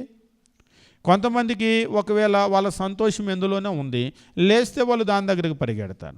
మీరు దేవుని వాక్యంలో మీ సంతోషాన్ని కనుక మీరు కనుగొంటే, మీరు లేస్తే దేవుని వాక్యము మీరు మొదలు పెడుతూ ఉంటారు. నేను అప్పుడప్పుడు చెప్తుంటాను, బైబిల్లో ఇలా కనుక మీరు చూసినట్లయితే ఇక్కడ ఒక రోప్ ఉంటుంది, ఒక తాడు ఉంటుంది, చూసారా? కొన్ని బైబిళ్ళల్లో 2 రోప్స్ ఉంటాయి, చూసారా? కలర్స్గా ఉంటాయి. ఎప్పుడైనా ఆ రోప్ ఉపయోగించారా మీరు? ఎందుకు ఇస్తారు ఆ రోపు? వాస్తవంగా చాలామంది ఆ రోపు అంటే మనం బైబిల్ చదువుకునే అలవాటు కనుక ఉంటే పొరపాటున ఎక్కడ చదువుకున్నామో ఆ రోజు వరకు ఆ రోపు అక్కడ పెట్టుకోవటానికి ఇస్తారు. మళ్ళీ పొద్దున్నే మళ్ళీ రాగానే కరెక్ట్గా ఆ రోపు దగ్గర తీసి మళ్ళీ స్టార్ట్ చేసి చదువుకొని ఎక్కడ దాకా అయిందో అక్కడ పెట్టుకోవటానికి ఇస్తారు. ఇక బైబిల్ చదివే అలవాటు లేనటువంటి వాళ్ళకి ఆ రోప్ పెద్దగా ఉపయోగపడదు. ఒకసారి ఒక సోదరుడు అంటున్నాడు, ఈ తాడు ఇందులో అడ్డం ఎందుకు పెట్టాడని. బైబిల్కి అసలు తాడుతో ఏం పని అని అంటున్నాడు. అంటే బైబిల్కి తాడుతో పని లేదు, కానీ చదివేటువంటి వాళ్ళకైతే పని ఉంటుంది. 2 రోప్స్ ఎందుకు ఇస్తారంటే, కొందరికి ఏం అలవాటు ఉంటుందంటే పాత నిబంధన సైమల్టేనియస్గా క్రొత్త నిబంధన ప్రతిరోజు చదువుతారు. ఒక రోపేమో, ఒక తాడేమో ఓల్డ్ టెస్టమెంట్లో, ఒక రోపేమో ఇటువైపు న్యూ టెస్టమెంట్లో పెట్టుకోవటానికి ఇస్తారు. అట్లా అలవాటు లేదనుకోండి, 2 తాడులు కూడా అనవసరమే. ఇందాక చెప్పినట్లుగా 2 కూడా అడ్డే. కొంతమంది అడ్డెందుకులే అని చెప్పేసి కత్తిరించి తీసేసిన బైబిల్ కూడా నేను చూశాను. ఒకసారి ఒక బైబిల్ చూసినప్పుడు అందులో రోప్ లేదు. అదేంటి రోప్ ఏమైంది అంటే నేనే తీసేసా, ఊడిపోయిందిలే అన్నాడు. ఊడిపోతే ఇక దాంతో పని లేదా అంటే ఇంకేం పని ఉంటుంది దాంతో? ఎప్పుడన్నా ఉపయోగించామనుకోండి పని ఉంటుంది. కానీ దేవుని వాక్యాన్ని కనుక మనం సంతోషించటం, ఆనందించడం కనుక మొదలు పెడితే, దాన్ని చదువుతూ కనుక ఉన్నట్లయితే మనం దీవించబడతామని అంటున్నాడు. ఆ దీవెన కూడా కిందే రాస్తూ 3వ అధ్యాయం మనం గమనించినప్పుడు, అతడు నీటి కాలువలో వరకు నాటబడినదై ఆకువాడగా తన కాలమందు ఫలమిచ్చు చెట్టు వలె ఉండును. నీటి కాలువలో ఎవరను నాటబడినటువంటి ఒక చెట్టు ఎలాగ ఉంటుందో ఆయన చెప్తూ ఉన్నాడు. ఏ tree planted by the stream of waters, A tree planted by the stream of waters. ఒక నీరు వెళ్ళేటువంటి, అంటే నిత్యము ప్రవహించేటువంటి ఒక నీటి ప్రవాహము ఒడ్డున పక్కన ఎలాగైతే నాటబడిన ఒక చెట్టు ఉంటుందో, చెట్టు మీరు ఎప్పుడు కూడా నీరు అవసరం, అది దాని వేర్లు లోపలికి వెళ్ళి నీరు తెచ్చుకుంటూ ఉంటాయి. అదే పక్కనే నీటి కాలువ పక్కనే నాటారనుకోండి, మీరు ఎప్పుడైనా కాలువ పక్కన ఉన్న చెట్లు ఎండిపోయినట్టు చూసారా? కాలువలో నీళ్లుంటే ఎండిపోదు, నీళ్ళు ఎండిపోతే ఒకవేళ అది ఎండిపోవచ్చేమో, కానీ కాలువ నిండా నీరు ఉండి ఆ పక్కన ఉన్న చెట్టు ఎండిపోవటం ఎప్పుడైనా చూసారా? దాదాపుగా ఉండదు. మీకు ఎప్పుడు కనుక చూసినట్లయితే కాలువల పక్కన ఉండేటువంటి చెట్లు పచ్చగా ఉంటూ ఉంటాయి. కారణం ఏమిటంటే ఎప్పుడు నీరు ఉంటుంది కదా. దేవుని వాక్యం ఏమంటున్నాడంటే అతని జీవితం ఎలా ఉంటుంది అనేటువంటి విషయాన్ని చెప్తూ, అతడు నీటి కాలువలో ఎన్నో నాటబడినదై ఆకువాడక తన కాలమందు ఫలమిచ్చు చెట్టు వలె ఉండునో, అతడు చేయునదంతా సఫలమగునో అని చెప్పేసి అంటున్నాడు. In all that he does, he prospers. In all he does, he prospers. ఆయన ఏం చేసినా కానీ అందులో సఫలీకృతుడవుతాడు. He prospers. ప్రాస్పెరిటీ అని మనం అంటూ ఉంటాం కదా, దీవించబడటమో, అభివృద్ధి చెందటమో, క్షేమము, ఇక ఇలా ఏ మాట అయినా చెప్పండి. His prosperity depends upon his meditation. మనం నమ్మినా నమ్మకపోయినా మన ప్రాస్పెరిటీ దేని మీద ఆధారపడి ఉందంటే, మనము దేవుని వాక్యాన్ని ఎంత ఆనందంతో ధ్యానిస్తాము అనే దాని మీద. ధ్యానిస్తాము అనే దాని మీద కాదు, నేను అని చెప్పటం లేదు, ఆనందిస్తూ ధ్యానిస్తాము ఈరోజు కొంతమంది బలవంతంగా ఏం చేస్తూ ఉంటారంటే, ప్రార్థనకి వెళ్ళే వాళ్ళని దేవుడు దీవించాడా, వాళ్ళు గేదె కొనుక్కున్నారా, లేకపోతే వాళ్ళు ఇల్లు కట్టుకున్నారా, వాళ్ళు ఏదో పొలం కొనుక్కున్నారా, అయితే నేను కూడా వెళ్తాను. ఇది ఎట్లా తయారైందంటే, పలానా చోటకి వెళ్ళి తాయిత్తు కట్టించుకొని వచ్చాను, తగ్గింది. ఇప్పుడు వీళ్ళకి ఏమర్థమైంది? పలానా చోట తాయిత్తు పనిచేస్తుంది, వీళ్ళు కూడా వెళ్ళి తాయిత్తు కట్టించుకొస్తారు అంతే. పలానా చెట్టు దగ్గరికి వెళ్ళి దండం పెట్టుకొని వచ్చాం, మాకు పిల్లలు పుట్టారు, వీళ్ళు కూడా ఏం చేస్తారు? మేము కూడా పలానా చెట్టు దగ్గరికి వెళ్తాం, దండం పెట్టుకొని వస్తాం, అంతే కదా. ఇప్పుడు ప్రార్థన కూడా ఏమైపోయిందంటే, పలానా దగ్గరికి ప్రార్థనకి వెళ్తే వీళ్ళకి పిల్లలు పుట్టారో, లేకపోతే ఏదో ఉద్యోగం వచ్చిందో, లేకపోతే ఇంకేదో వగైరా వగైరా ఏదో జరిగింది. ఇప్పుడు లోకం దీన్ని ఎలా చూస్తున్నారంటే, పలానా చోట ప్రార్థనకి వెళ్ళిన దగ్గర నుంచి వీళ్ళకి ఇలా కలిసి వచ్చింది, అయితే మనం కూడా వెళ్దాం. వచ్చి నువ్వేం చేస్తావు? కూర్చొని లేచి వెళ్ళటమేగా. ఆదివారం 2 గంటలు మేము వచ్చి కూర్చొని లేచి వెళ్తాం. నిజంగా మీరు గమనించినట్లయితే ఇవాళ చాలామంది పరిస్థితి ఎలా ఉంటుందంటే, వచ్చి కూర్చొని లేచి వెళ్తే ఇక్కడేదో పుణ్యం వచ్చిద్ది అన్నట్లుగా వాళ్ళు ఏం చేస్తూ ఉంటారంటే, ఇది ఒక తాయిత్తులాగా, ఒక నిమ్మకాయలాగా, ఒక గుమ్మడికాయలాగా ఏదో చెట్టుకెళ్ళి దండం పెట్టుకొని వచ్చినట్లుగా అలాగ వచ్చి వెళ్తూ ఉంటారు. కానీ దేవుని వాక్యం తెలియజేసేది ఏంటంటే, అలా వచ్చి కనుక మనం వెళ్ళినట్లయితే దానివల్ల ఏ విధమైనటువంటి దీవెన మనకు ఉండదు. దేవుని వాక్యాన్ని ధ్యానించేటువంటి వారు మాత్రమే వారు దీవించబడతారు అనేటువంటి విషయాన్ని తెలియజేస్తున్నాడు. అతడు నీటి కాలువలో ఎవరినో నాటబడినదై తన కాలమందు ఆకువాడక, ఇక్కడ చెప్తూ ఉన్నాడు, ఆకువాడక తన కాలమందు ఫలమిచ్చు చెట్టు వలె ఉండును, అతడు చేయునది అంతయు సఫలమగును. ఇక్కడ ఒక ముఖ్యమైన విషయం ఉంది. అతడు చేసేదంతా సఫలం ఎలా అవుతుంది? ఒకసారి ఒకరు ప్రశ్న అడిగారు, ఏం చేసినా ఎలా సఫలం అవుతుందంటే, అంటే ఏం చేసినా అంటే పనికిమాలిన పని చేసినా అని దేవుని వాక్యం అక్కడ చెప్పలేదు. ఏం చేసినా సఫలం అవుతుందంటే, అసలు దేవుని వాక్యాన్ని ధ్యానించేవారు పనికిమాలిన పని చేయరు. అంటే పనికిమాలిన పని మాత్రమే కాదు, ఇక్కడ ముఖ్యమైన విషయం ఏంటంటే, దేవుని చిత్తానికి విరుద్ధమైనటువంటి కార్యం. ఎప్పుడైతే దేవుని వాక్యాన్ని మీరు చదువుతారో, నేర్చుకుంటారో, ఇది దేవుని చిత్తము అని అర్థమవుతుందో, దానికి విరుద్ధమైనటువంటి ఆ దారిలో మీరు వెళ్ళలేరు. ఆ విరుద్ధమైనటువంటి దారిలో వెళ్తారు, అంటే వెళ్తే కూడా దీవించబడతారని దేవుడు చెప్పలేదు. ఎప్పుడైతే దేవుని వాక్యాన్ని మనం ధ్యానిస్తూ ఉంటామో, ధ్యానించేటప్పుడు దేవుని యొక్క మనస్సు ఏమిటో మనకు అర్థమవుతుంది. అర్థమైనప్పుడు మీరు ఎంత బైబిల్ చదువుతూ ఉంటారో మీకు అంత దేవుని మనస్సు అర్థమవుతుంది. ఉదాహరణకు ఒక్కొక్కరు ఎవరైనా ఇంటికి వచ్చారనుకోండి, గెస్ట్ టీ కావాలా కాఫీ కావాలని అడగకుండానే కాఫీ పెట్టేస్తారు. ఎందుకు? మీకు రెగ్యులర్గా మీ ఇంటికి వచ్చే గెస్ట్ ఎవరన్నా అనుకోండి, ఆయన మీ ఇంటికి 10 సంవత్సరాల నుంచి వస్తున్నారు. ఎప్పుడు టీ కావాలా కాఫీ కావాలంటే ఎప్పుడు కాఫీనే తాగుతున్నారు. ఒకసారి కూడా ఆయన ఎప్పుడు టీ తాగలేదు. ఆయన కాఫీ అంటే చాలా ఇష్టమని మీకు తెలుసు అనుకోండి, ఏం చేస్తారు? కాఫీనే పెడతారు. మేము కొన్ని ఇళ్ళకి వెళ్ళామనుకోండి, బ్లాక్ టీ పెట్టేస్తూ ఉంటారు, లేదంటే బ్లాక్ కాఫీ పెట్టేస్తూ ఉంటారు. ఎందుకంటే మేము తాగేది అదే అనేటువంటిది వాళ్ళకి తెలుసు కాబట్టి. అరే మేము ఇది తాగుతామని మీకు ఎట్లా తెలుసు అని ఆశ్చర్యపోవాల్సిన అవసరం లేదు. ఎందుకు? ఇప్పుడు అంటే దేని గురించి నేను చెప్తున్నానంటే, మనం ఎప్పుడైతే అంటే ఎలాగైతే ఒక మనిషితో మనకు అనుభవం ఉన్నప్పుడు వాళ్ళ అయిష్టాలు తెలుస్తాయో, మీరు దేవుని గురించి బైబిల్ ఎంత చదువుతూ ఉంటే ఆయన ఇష్టాలు మనకు అంత తెలుస్తూ ఉంటాయి. అవి తెలిసిన తర్వాత కూడా 10 సంవత్సరాల నుంచి ఇంటికి వచ్చి ఎప్పుడూ టీ తాగలేదు, ఎప్పుడూ కాఫీనే తాగుతాడు. కాఫీ అంటే ఆయనకి ఇష్టమని తెలిసిన తర్వాత కూడా ఇవాళకి టీ తాగండి అంటారా మీరు? అనరు. ఎందుకు అనరు? వాళ్ళకి టీ ఇష్టం ఉండదు కదా, వాళ్ళు కాఫీ కదా తాగేది అని. ఒకవేళ లేకపోయినా వాళ్ళ వరకు ఏం చేస్తారంటే మీరు కాఫీ పెట్టడానికి ప్రయత్నం చేస్తారు. ఒక మనిషి యొక్క ఇష్టాన్నే మనం అంత గౌరవించేటప్పుడు మరి దేవుని ఇష్టము మనకి అర్థమైనప్పుడు దానికి విరుద్ధంగా వెళ్ళగలమా? ఎట్టి పరిస్థితుల్లో వెళ్ళలేము. ఇక్కడ దేవుని వాక్యం అదే తెలియజేస్తున్నాడు. ఇక్కడ దేవుడు అతడు చేయనదంతయు సఫలమగును అంటే ఏం చేసినా అని కాదు, ఎట్టి పరిస్థితుల్లో ఆయన దేవుని చిత్తానికి విరుద్ధంగా వెళ్ళలేడు. దేవుని వాక్యాన్ని బాగా చదువుతూ నేర్చుకుంటూ దేవుని మనస్సేంటో ఎరిగిన వ్యక్తి దేవుని చిత్తానికి విరుద్ధంగా వెళ్ళలేరు. కావాలంటే మీరు కొంతకాలమో ప్రార్థనకు వస్తూ వాక్యం చదువుతూ ఉండండి. ఒక అబద్ధం ఆడాలంటే మీకు ఎంత పెయిన్గా ఉంటుందో. నా వల్ల కాదని చేతులు ఎత్తేస్తారు కొంతమంది. నేను అలా మాట్లాడలేనులే, అలా కఠినంగా మాట్లాడలేనులే, నేను అలా చేయలేనులే, నా వల్ల కాదులే అంటారు. అరే ఒక్క మాట చెప్పడానికి ఏమైందని ఎదుటోళ్ళు అంటారు. నా వల్ల కాదులే, నన్ను వదిలే అని అంటూ ఉంటారు. ఒకసారి ఒక సిస్టర్ చెప్తూ ఉంది, అప్పుల బాధలు అంటే బాగా బయట అప్పులు తీసుకున్నారు. అప్పుల వాళ్ళు వచ్చి ఇంటి దగ్గర వాళ్ళు తలుపు కొడుతూ ఉంటారంట. తలుపు కొట్టగానే లోపల నుంచి నేను లేనని చెప్పు అంటాడంట. ఏమేమో ప్రార్థనకు వస్తూ కొంచెం బాగా వాక్యం చదువుకుంటూ లేనని నేను చెప్పలేను, మీరే వెళ్ళి చెప్పండి అంటే నేను వెళ్ళి ఎట్లా చెప్తాను, నేను లేనని చెప్పు అంతే అంటాడంట.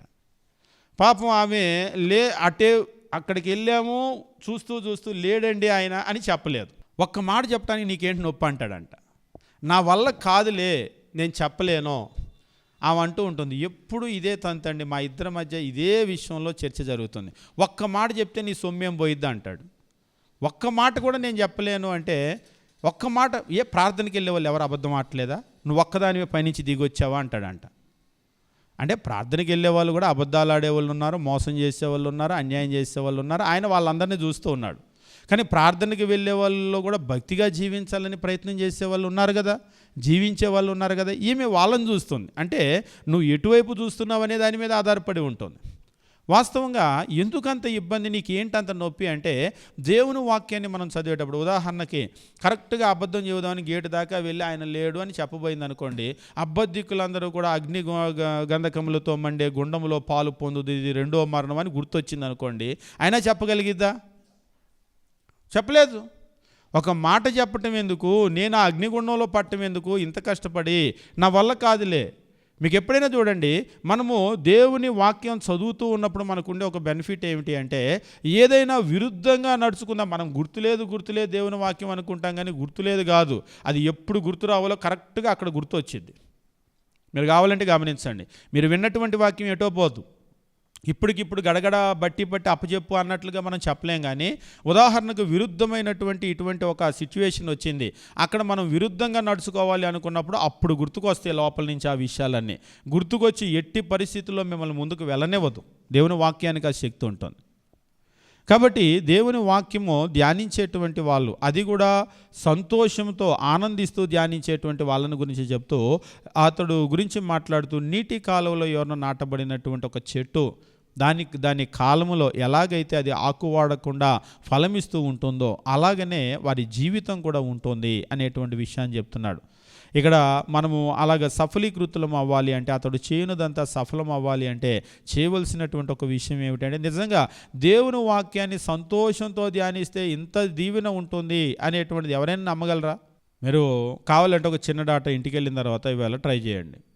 ప్రపంచంలో గొప్ప వాళ్ళు అయినటువంటి వాళ్ళందరూ ఎవరు అనేటువంటి ఒక డాటా చూడండి. ఇందులో అబద్ధాలు ఆడేవాళ్ళు, మోసం చేసేవాళ్ళు కొంతమంది ఉంటారేమో, కానీ వాళ్ళు లాంగ్ రన్లో మాత్రం నిలబడలేరు. ఎప్పుడూ కూడా నిలబడేటువంటిది వాళ్ళు ఎవరు అంటే, ఎవరైతే దేవుని యందు భయభక్తులు కలిగి ఉంటారో వాళ్ళు కొన్ని తరాల తర్వాత కూడా అలాగనే నిలబడి ఉంటారు. హఠాత్తుగా అబద్ధమాడో, మోసం చేసో, అన్యాయం చేసో ఏదేదో అయిపోతే ఏదో అవుతుందేమో అని అనుకుంటారు. ఏం అవ్వదు. నేను న్యూస్ చదువుతూ ఉంటే పేటీఎం మార్చి 15వ తారీఖు కల్లా అందులో డబ్బులు ఏమైనా ఉంటే వాడేసుకోండి అని న్యూస్ చదువుతూ ఉన్నాం. ఒకప్పుడు పేటీఎం మీద గగ్గోలు పెట్టారు. అంటే అదేదో అన్యాయం చేసి సంపాదించారని నేను చెప్పడం లేదు, దాని మీద ఏదో గగ్గోలు పెట్టారు. కానీ ఏమైపోయింది? మన దేశంలో చాలామందిని మనం చూస్తూ ఉన్నాం. అబ్బో వాళ్ళు పెద్ద పెద్ద కంపెనీలు పెట్టారు, అలా అయిపోయింది, ఇలా అయిపోయింది అని అనుకున్నారు. ఎవరు నిలబడ్డారు? ఎవరైనా నిలబడ్డారా? ఒకవేళ వాళ్ళు నిలబడినప్పుడే చచ్చిపోయినటువంటి వాళ్ళు ప్రపంచంలో ఇలా చేస్తేనే అని అనుకుంటారు. కానీ దేవుడు ఏం చేస్తాడంటే, కొంచెం ఓపిక పడితే వాళ్ళందరికీ ఏం జరుగుతుందో చూపిస్తూనే ఉంటాడు. ప్రపంచంలో నిలబడేది ఏమిటి అంటే నీతి న్యాయమే, కానీ అన్యాయం ఎప్పుడు కూడా నిలబడదు. అంటే తాత్కాలికంగా అది అలా వెళ్తుంది, వెళ్ళి మళ్ళీ అలా కూలిపోతూ ఉంటుంది. కాకపోతే వెళ్ళే అంతవరకు చూసాము, కూలిపోయేదాకా చూడకుండా ఈలోపు మనం చచ్చిపోయాం అనుకోండి, మన తుది నిర్ణయం ఏమవుతుంది? పనికి మాలినోళ్ళే బాగుంటున్నారు ఈ ప్రపంచంలో అనుకుంటాం. కానీ కొంచెం ఓపిక పడితే వాళ్ళు పతనమయ్యేది కూడా చూస్తూ ఉంటాం. మీరు ఒక్కసారి వెనక్కి తిప్పి చరిత్ర అంతా కూడా మీరు చూడండి. అవి మహా సామ్రాజ్యాలు కావచ్చు, పెద్ద పెద్ద దేశాలు కావచ్చు, దేశాధిపతులు కావచ్చు, వాళ్ళు ఎవరైనా సరే భయభక్తులు కలిగి ఉన్నటువంటి వాళ్ళు మాత్రమే దీవించబడ్డారు. ఈరోజు మనం కావచ్చు, మన పిల్లలు, మన కుటుంబం నిజంగా మనం దీవించబడాలి అంటే దేవుని యొక్క వాక్యం మనకు ఒక మార్గాన్ని తెలియజేసేటువంటిది ఏమిటి అంటే, యెహోవా ధర్మశాస్త్రమునందు ఆనందించుచు దీవారాత్రులు దాన్ని ధ్యానించండి. మీ పిల్లల చేత దేవుని వాక్యాన్ని చదివించండి. అంటే చదవటం అంటే చదవటము అంటే రీడింగ్ అండ్ స్టడీయింగ్, ఈ రెండు ఒకటి కాదు. రీడింగ్ అండ్ స్టడీయింగ్ రెండుకి వ్యత్యాసం ఉంది. రీడింగ్ అంటే 1వ తరగతి 2వ తరగతి పిల్లలు కూడా ఇప్పుడు తమిళ్ కూడా నాకు ఇస్తే తమిళ్ నేను చదవగలను, అంటే మేనేజ్ చేసి చదవగలను. కానీ ప్రతి పదానికి అర్థం తెలుసా అంటే తెలియదు. చాలా పదాలకి, తమిళ పదాలకి, ముఖ్యంగా నాకు తమిళ్ మామూలుగా మాట్లాడితే అర్థమైంది, కానీ ఆ టీవీ న్యూస్ ఛానల్ వాళ్ళు చదివేటువంటి తమిళ్ న్యూస్ నాకు అసలు అర్థం కాదు. ఆ న్యూసు, తమిళ్ న్యూస్ ఎప్పుడూ వింటూ ఉంటాను, ఆ తమిళ్ న్యూస్ అసలు అర్థం కాదు. పక్కన వాళ్ళని అడుగుతాను, తమిళ వాళ్ళని, ఏం చెప్తున్నారు అని. అంటే ఆ ప్రిఫిక్స్ సఫిక్స్ ఉంటుంది కదా, ఆ ప్రిఫిక్స్ సఫిక్స్ అంటే గ్రాంధికము వ్యవహారికం అని అంటూ ఉంటారు కదా. ఖచ్చితంగా వాళ్ళు చదివేటప్పుడు ఏం చేస్తూ ఉంటారంటే ఆ గ్రాంధిక భాష చదువుతూ ఉంటారు. ముఖ్యంగా ఆ ఎండింగ్లు ఉంటాయి కదా, ఆ ఎండింగ్లు అసలు అర్థం కావు. అదే వ్యవహారిక భాష ఉంటుంది. ఇప్పుడు మనం మాట్లాడుకునే తెలుగు ఉంటుంది. అదే న్యూస్ ఛానల్లో మీరు తెలుగు కనుక న్యూస్ చదవండి, ఆ తెలుగు చదివేటప్పుడు ప్రధానమంత్రి ఢిల్లీ వెళ్ళాడు అని అంటాం, ప్రధానమంత్రి ఢిల్లీ వెళ్ళారు అని చెప్పేసి అంటూ ఉంటారు. ఆ ప్రిఫిక్స్లు సఫిక్స్లు వినేటప్పుడు ఆ తమిళ్ ఆ ఎండింగ్లు అర్థం కావు. అంటే చదవటం అంటే చదువుతాం, తమిళో లేకపోతే మనకు వచ్చిన భాష చదువుతాం. 1వ తరగతి 2వ తరగతి పిల్లలు కూడా ఇస్తే బైబిల్ చదువుతారు, కానీ అర్థం చేసుకోలేరు. రీడింగ్ అనేటువంటిది వేరు, కానీ స్టడీయింగ్ అనేటువంటిది కనుక మీరు వచ్చినప్పుడు దాన్ని మనం గ్రహించటం అనేటువంటిది చాలా ముఖ్యం. ఇంకా ఇక్కడ అంతకు మించినటువంటి పదం ఉపయోగిస్తాడు. రీడింగ్ కాదు, స్టడీయింగ్ కాదు, ఇది మెడిటేషన్. మెడిటేషన్ అనేటువంటి మాటకు కనుక మీరు అర్థం చూసినట్లయితే లిటరల్ అర్థం ఏమిటంటే నెమరు వేయటం. నెమరు వేయటం అంటే మనకు ఆవులు కనుక చూసినట్లయితే గడ్డేసారనుకోండి తినేస్తుంది, కానీ దాన్ని ఎక్కడో నీడను కట్టేసిన తర్వాత ఏం చేస్తుందంటే లోపల తిన్నటువంటి దాన్ని బయటికి తెచ్చి ముందుకి వెనక్కి నములుతూ ఉంటుంది. వాస్తవంగా దేవుని వాక్యం దగ్గర ఈ మాట చెప్పాడనమాట, దాన్ని ధ్యానించువారు. ధ్యానము అంటే శ్వాస మీద ధ్యాస కాదు, అది లోకంలో చెప్పేటువంటి అర్థం. ధ్యానము అనేటువంటి మాటకు అర్థం ఏమిటి అంటే మెడిటేషన్ అనేటువంటి మాటకు నెమరు వేయుట అని అర్థం. అంటే బైబిల్ అర్థం, లోకంలో ఉన్నటువంటి అర్థం కాదు. మీరు దేవుని వాక్యాన్ని ఇప్పుడు విన్నారు, ఉదాహరణగా ఆదివారం వచ్చారు, వాక్యం విన్నారు, లేకపోతే ఎక్కడో వాక్యం విన్నారు. విన్న తర్వాత మీరు మరలా ఆ వాక్యాన్ని లోపల ఆలోచన చేస్తూ ఉన్నారనుకోండి, ఆలోచన మనం ఎక్కడైనా చేయొచ్చు, మీరు ఎక్కడ ఉండైనా ఆలోచన చేయొచ్చు. మీరు ఒకవేళ భోజనం చేసేటప్పుడు, టిఫిన్ చేసేటప్పుడు, లేకపోతే ఖాళీగా కూర్చున్నప్పుడు, ప్రయాణం చేసేటప్పుడు అసలు ఇక్కడ అక్కడ అనేటువంటిది లేదు. పొద్దున్న లేచిన దగ్గర నుంచి రాత్రి నిద్రపోయే వరకు కొంతమంది ఎక్కడో కూర్చొని ఎటో ఆలోచన చేస్తూ ఉంటారు.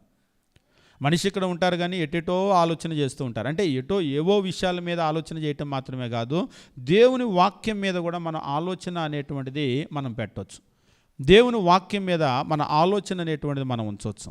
వాస్తవంగా ఒక్కోసారి కొందరు అడుగుతూ ఉంటారు, ఈ కీర్తనల గ్రంథం రాసింది దావీదు గారు కదా, నిజంగా దావీదు భక్తుడు, ఆయన రాజు కదా, ఒక మహారాజుగా సింహాసనం మీద ఉన్నటువంటి వ్యక్తికి దీవారాత్రులు పగలు రాత్రి దేవుని వాక్యం చదివే అంత టైం ఎక్కడ వచ్చిందని ఒకరు అడిగారు. అంటే చదవటం మాత్రమే కాదు, it is more than reading, చదవటం కంటే కూడా ఎక్కువ ఆయన చెప్పింది. ఆయన చెప్పినటువంటి మాట ఏమిటంటే ధ్యానము అనేటువంటి మాటకి అర్థం కనుక గ్రహించినట్లయితే, ధ్యానము అనేటువంటి మాటకు నెంబర్ వెయిట్ అంటే దాన్ని మనం జ్ఞాపకంలోకి తీసుకొని రావటం, పగలు రాత్రి దేవుని వాక్యాన్ని మనం జ్ఞాపకంలోనికి తీసుకొని రావటం, నిజంగా అది సాధ్యపడుతుంది. ఉదాహరణకు పొద్దుగూకుల చేతిలో బైబిల్ పట్టుకొని చదవటమేమో అని అనుకున్నారనుకోండి, అది సాధ్యపడదు. కానీ దావీదు భక్తుడు చెప్పినటువంటిది ఏమిటంటే ధ్యానించటం. మీరు ఉద్యోగంలోకి వెళ్ళేటప్పుడు, ఉదాహరణకు మీరు ఏదన్నా జాబుకు బయలుదేరారు, వెళ్తూ మీరు ధ్యానం చేయొచ్చు. లేకపోతే మీరు జాబులో ఉన్నా కానీ మీ మనసు దాని మీద పెట్టవచ్చు.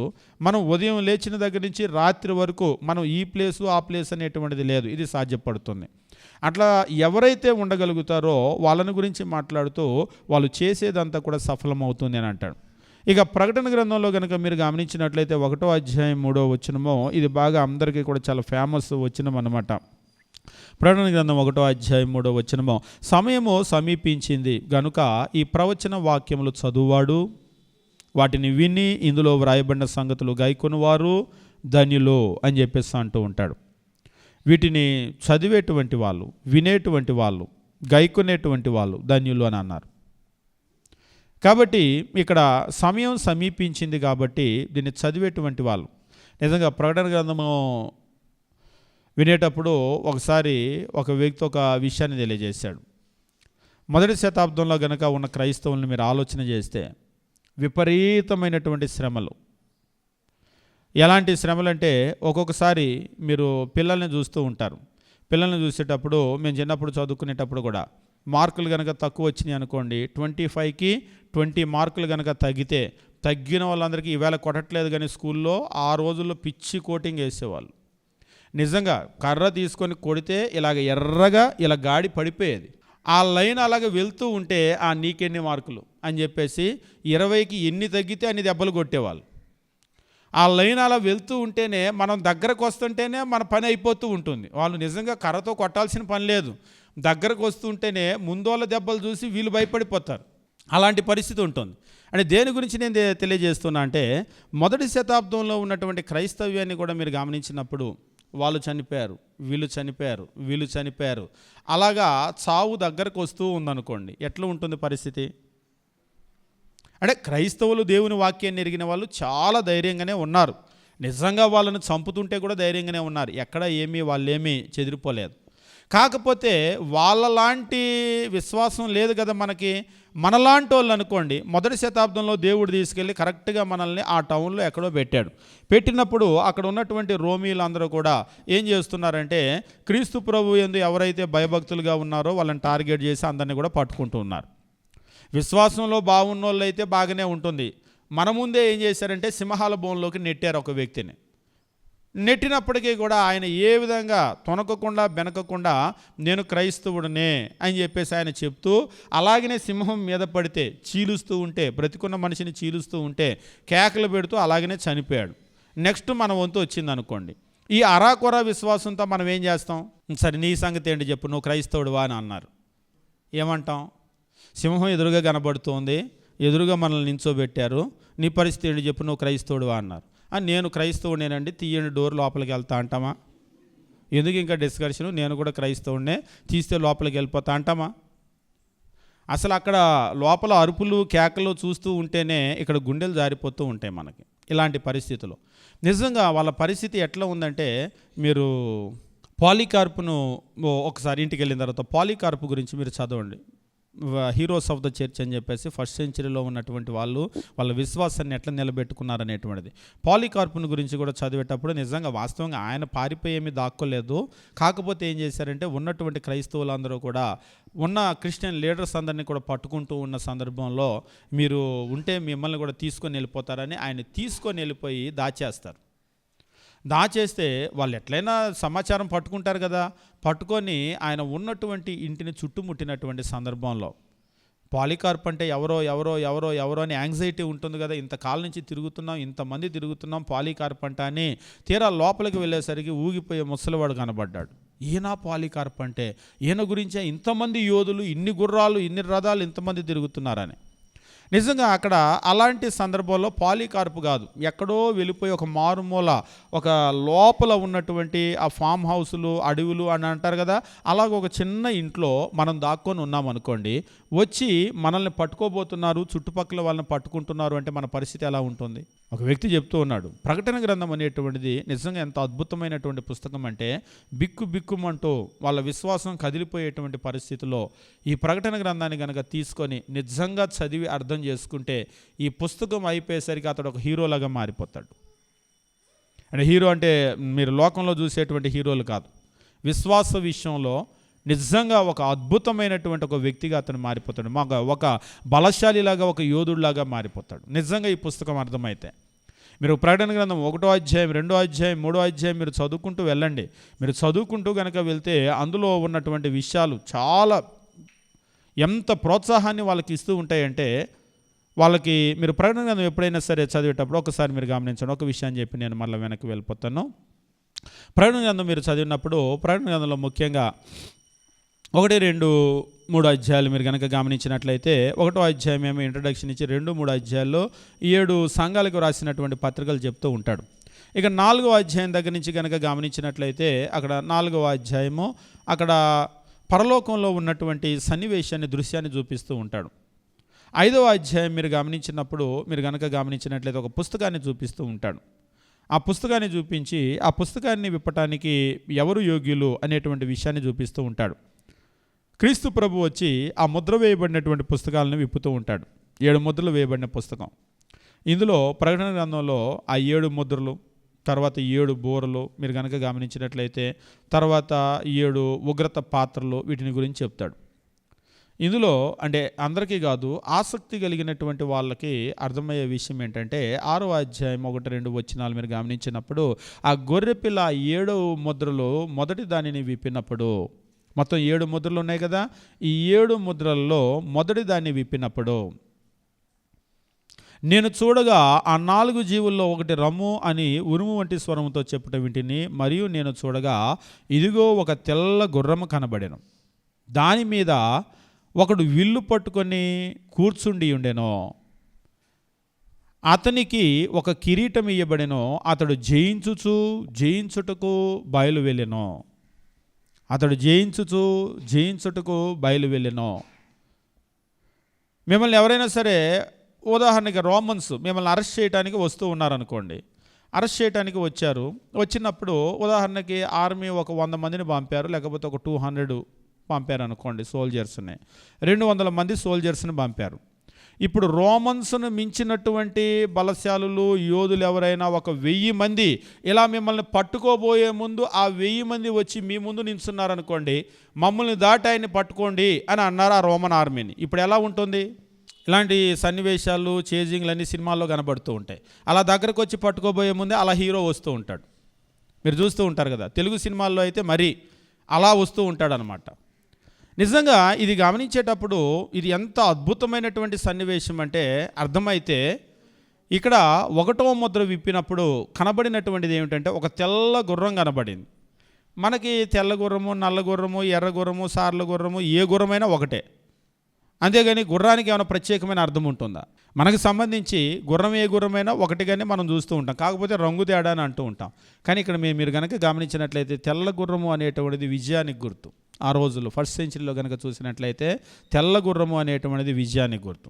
రెండవది, అతని చేతిలో ఒక విల్లు ఉంది అని చెప్పేసి అంటున్నాడు. ఒకవైపు మీరు చేతిలో కత్తె పట్టుకొని ఈటె పట్టుకున్నటువంటి ఒక మనిషిని, చేతిలో విల్లు పట్టుకున్నటువంటి ఒక మనిషిని, వీళ్ళందరిలో ఎవరు పవర్ఫుల్? ఒక సోల్జరు ఒక కత్తి పట్టుకొని వచ్చాడు. 2 వైపులా పదునున్నటువంటి కత్తి అనుకోండి. ఒక సోల్జర్ కత్తి పట్టుకొని నించున్నాడు, ఇంకొక సోల్జర్ ఒక ఈటె పట్టుకొని నించున్నాడు అనుకోండి. కత్తి కంటే ఈటె ఇంకొంచెం పవర్ఫుల్గా ఉంటుంది, ఎందుకంటే కత్తి పొడవు కంటే కూడా ఈటె పొడవు చాలా ఎక్కువగా ఉంటుంది. మీరు నిజంగా ఈటె తిప్పటం కనుక చూసినట్లయితే, మీరు కత్తితో ఎంత దగ్గరకు వచ్చిన వాళ్ళని చంపుతారో కానీ ఈటె కనుక తిప్పటం మొదలు పెడితే చుట్టుపక్కల ఒక 40-50 మందిని నిలబెట్టేస్తారు.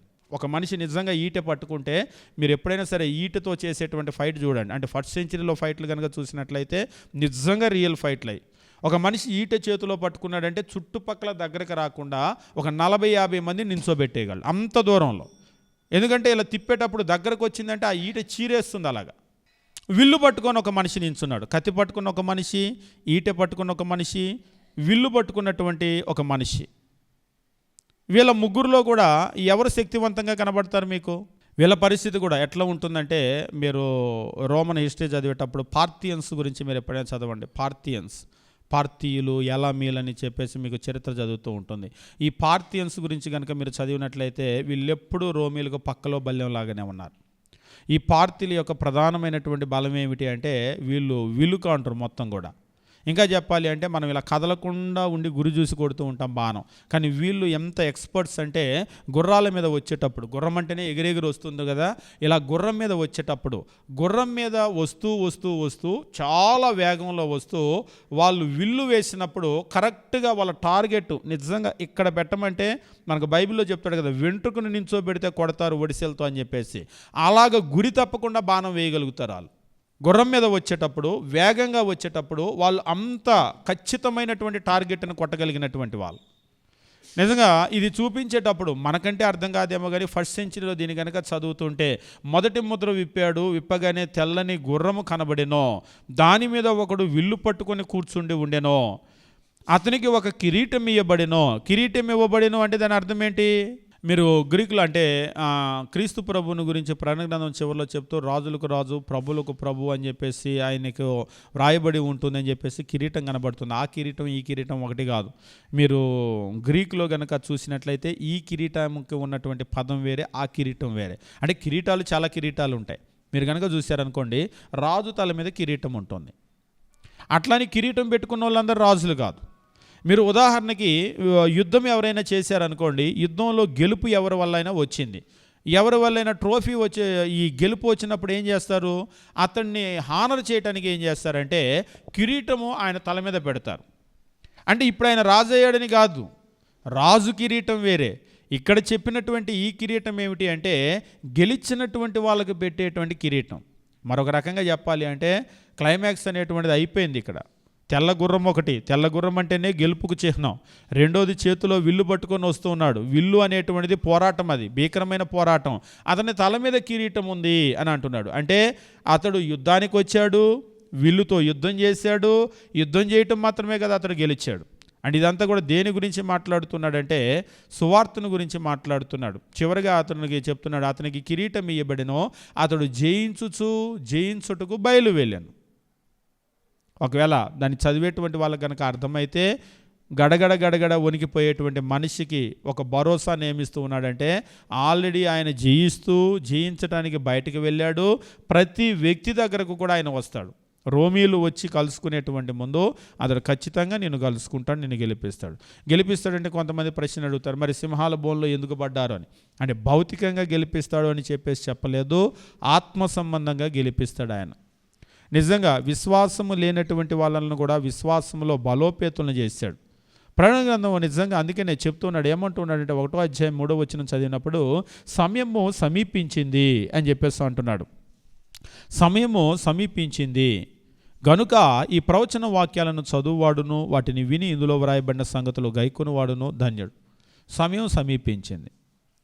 మీకు ఎట్లా ఉందంటే పరిస్థితి, కరోనా వచ్చినప్పుడు మొదట్లో వ్యాక్సిన్ మాకొద్దు అన్నారు. వ్యాక్సిన్ వేసేటువంటి దగ్గర ఖాళీగా ఉన్నాయి మొత్తం కూడా. వాళ్ళు వచ్చి వ్యాక్సిన్ వేయించుకో అంటే కూడా వేయించుకోలేదు ఎవరు. కరోనా వచ్చి చావటం మొదలయ్యారు జనాలు. అప్పుడు ఎప్పుడైతే డెత్ స్టార్ట్ అయిందో అస్సలు అక్కడ వ్యాక్సిన్ వేసే దగ్గర ఎట్లా ఉందంటే ఇసుకేస్తే రాలేదు జనాలు. నిజంగా కరోనా వచ్చేసి ఫిజికల్ డిస్టెన్స్ అన్నారు కదా, వ్యాక్సిన్ దగ్గర ఎవరైనా ఫిజికల్ డిస్టెన్స్ ఉందా? కొత్త సినిమా హాల్ దగ్గర కూడా, కొత్త సినిమా రిలీజ్ అయినటువంటి ఆ కౌంటర్ల దగ్గర కూడా అట్లా ఉండరు, అంతమంది జనాలు. ఎందుకు అంతమంది వచ్చారు? మొన్నటి వరకు రాలేదుగా. అంటే కొంతమంది ఫస్ట్లో ఏమనుకున్నారంటే అది వస్తుంది పోతుంది, వేసుకుంటే చాలా సైడ్ ఎఫెక్ట్లు ఉన్నాయంటే వద్దులే అన్నారు. మరి ఆ తర్వాత వద్దన్న వాళ్ళందరూ ఎందుకు వచ్చారు? ఒక బ్రదర్ని అలానే అడిగాను, అవును వ్యాక్సిన్ వద్దన్నారు కదా మరలా ఎందుకు వేయించుకున్నారని అడిగాను. ఫస్ట్లో వ్యాక్సిన్ వద్దు తమ్ముడు, చాలా సైడ్ ఎఫెక్ట్లు ఉంటాయి దానికి, అది ఇది చాలా చెప్పాడు. నిజంగా తమిళనాడులో చాలామంది వ్యాక్సిన్ వేయించుకోలేదు. కానీ తర్వాత వ్యాక్సిన్ నేను వేయించుకున్నాను, కోవిషీల్డ్ కోవాక్సిన్ అని ఉన్నాయి కదా, నువ్వేం వేసుకున్నావు అని మాట్లాడుకునేవాళ్ళు. నేను కూడా వేసుకున్నా. అదేంటి వద్దన్నారు కన్నా అని చెప్పేసి అంటే వద్దనే అన్నాను, వద్దనే అనుకున్నాను. కానీ చచ్చిపోవటం కంటే సైడ్ ఎఫెక్ట్తో బతకటం మంచిది కదా. మా ఇంటి పక్కన వాళ్ళకి వచ్చింది, అటువైపు వాళ్ళకి వచ్చింది, మా బజార్లో కొంతమంది చచ్చిపోయారు. కాబట్టి వ్యాక్సిన్ వేయించుకుంటే సైడ్ ఎఫెక్ట్ ఉంటుంది. కాబట్టి వ్యాక్సిన్ వేయించుకోకపోతే చచ్చిపోతాం.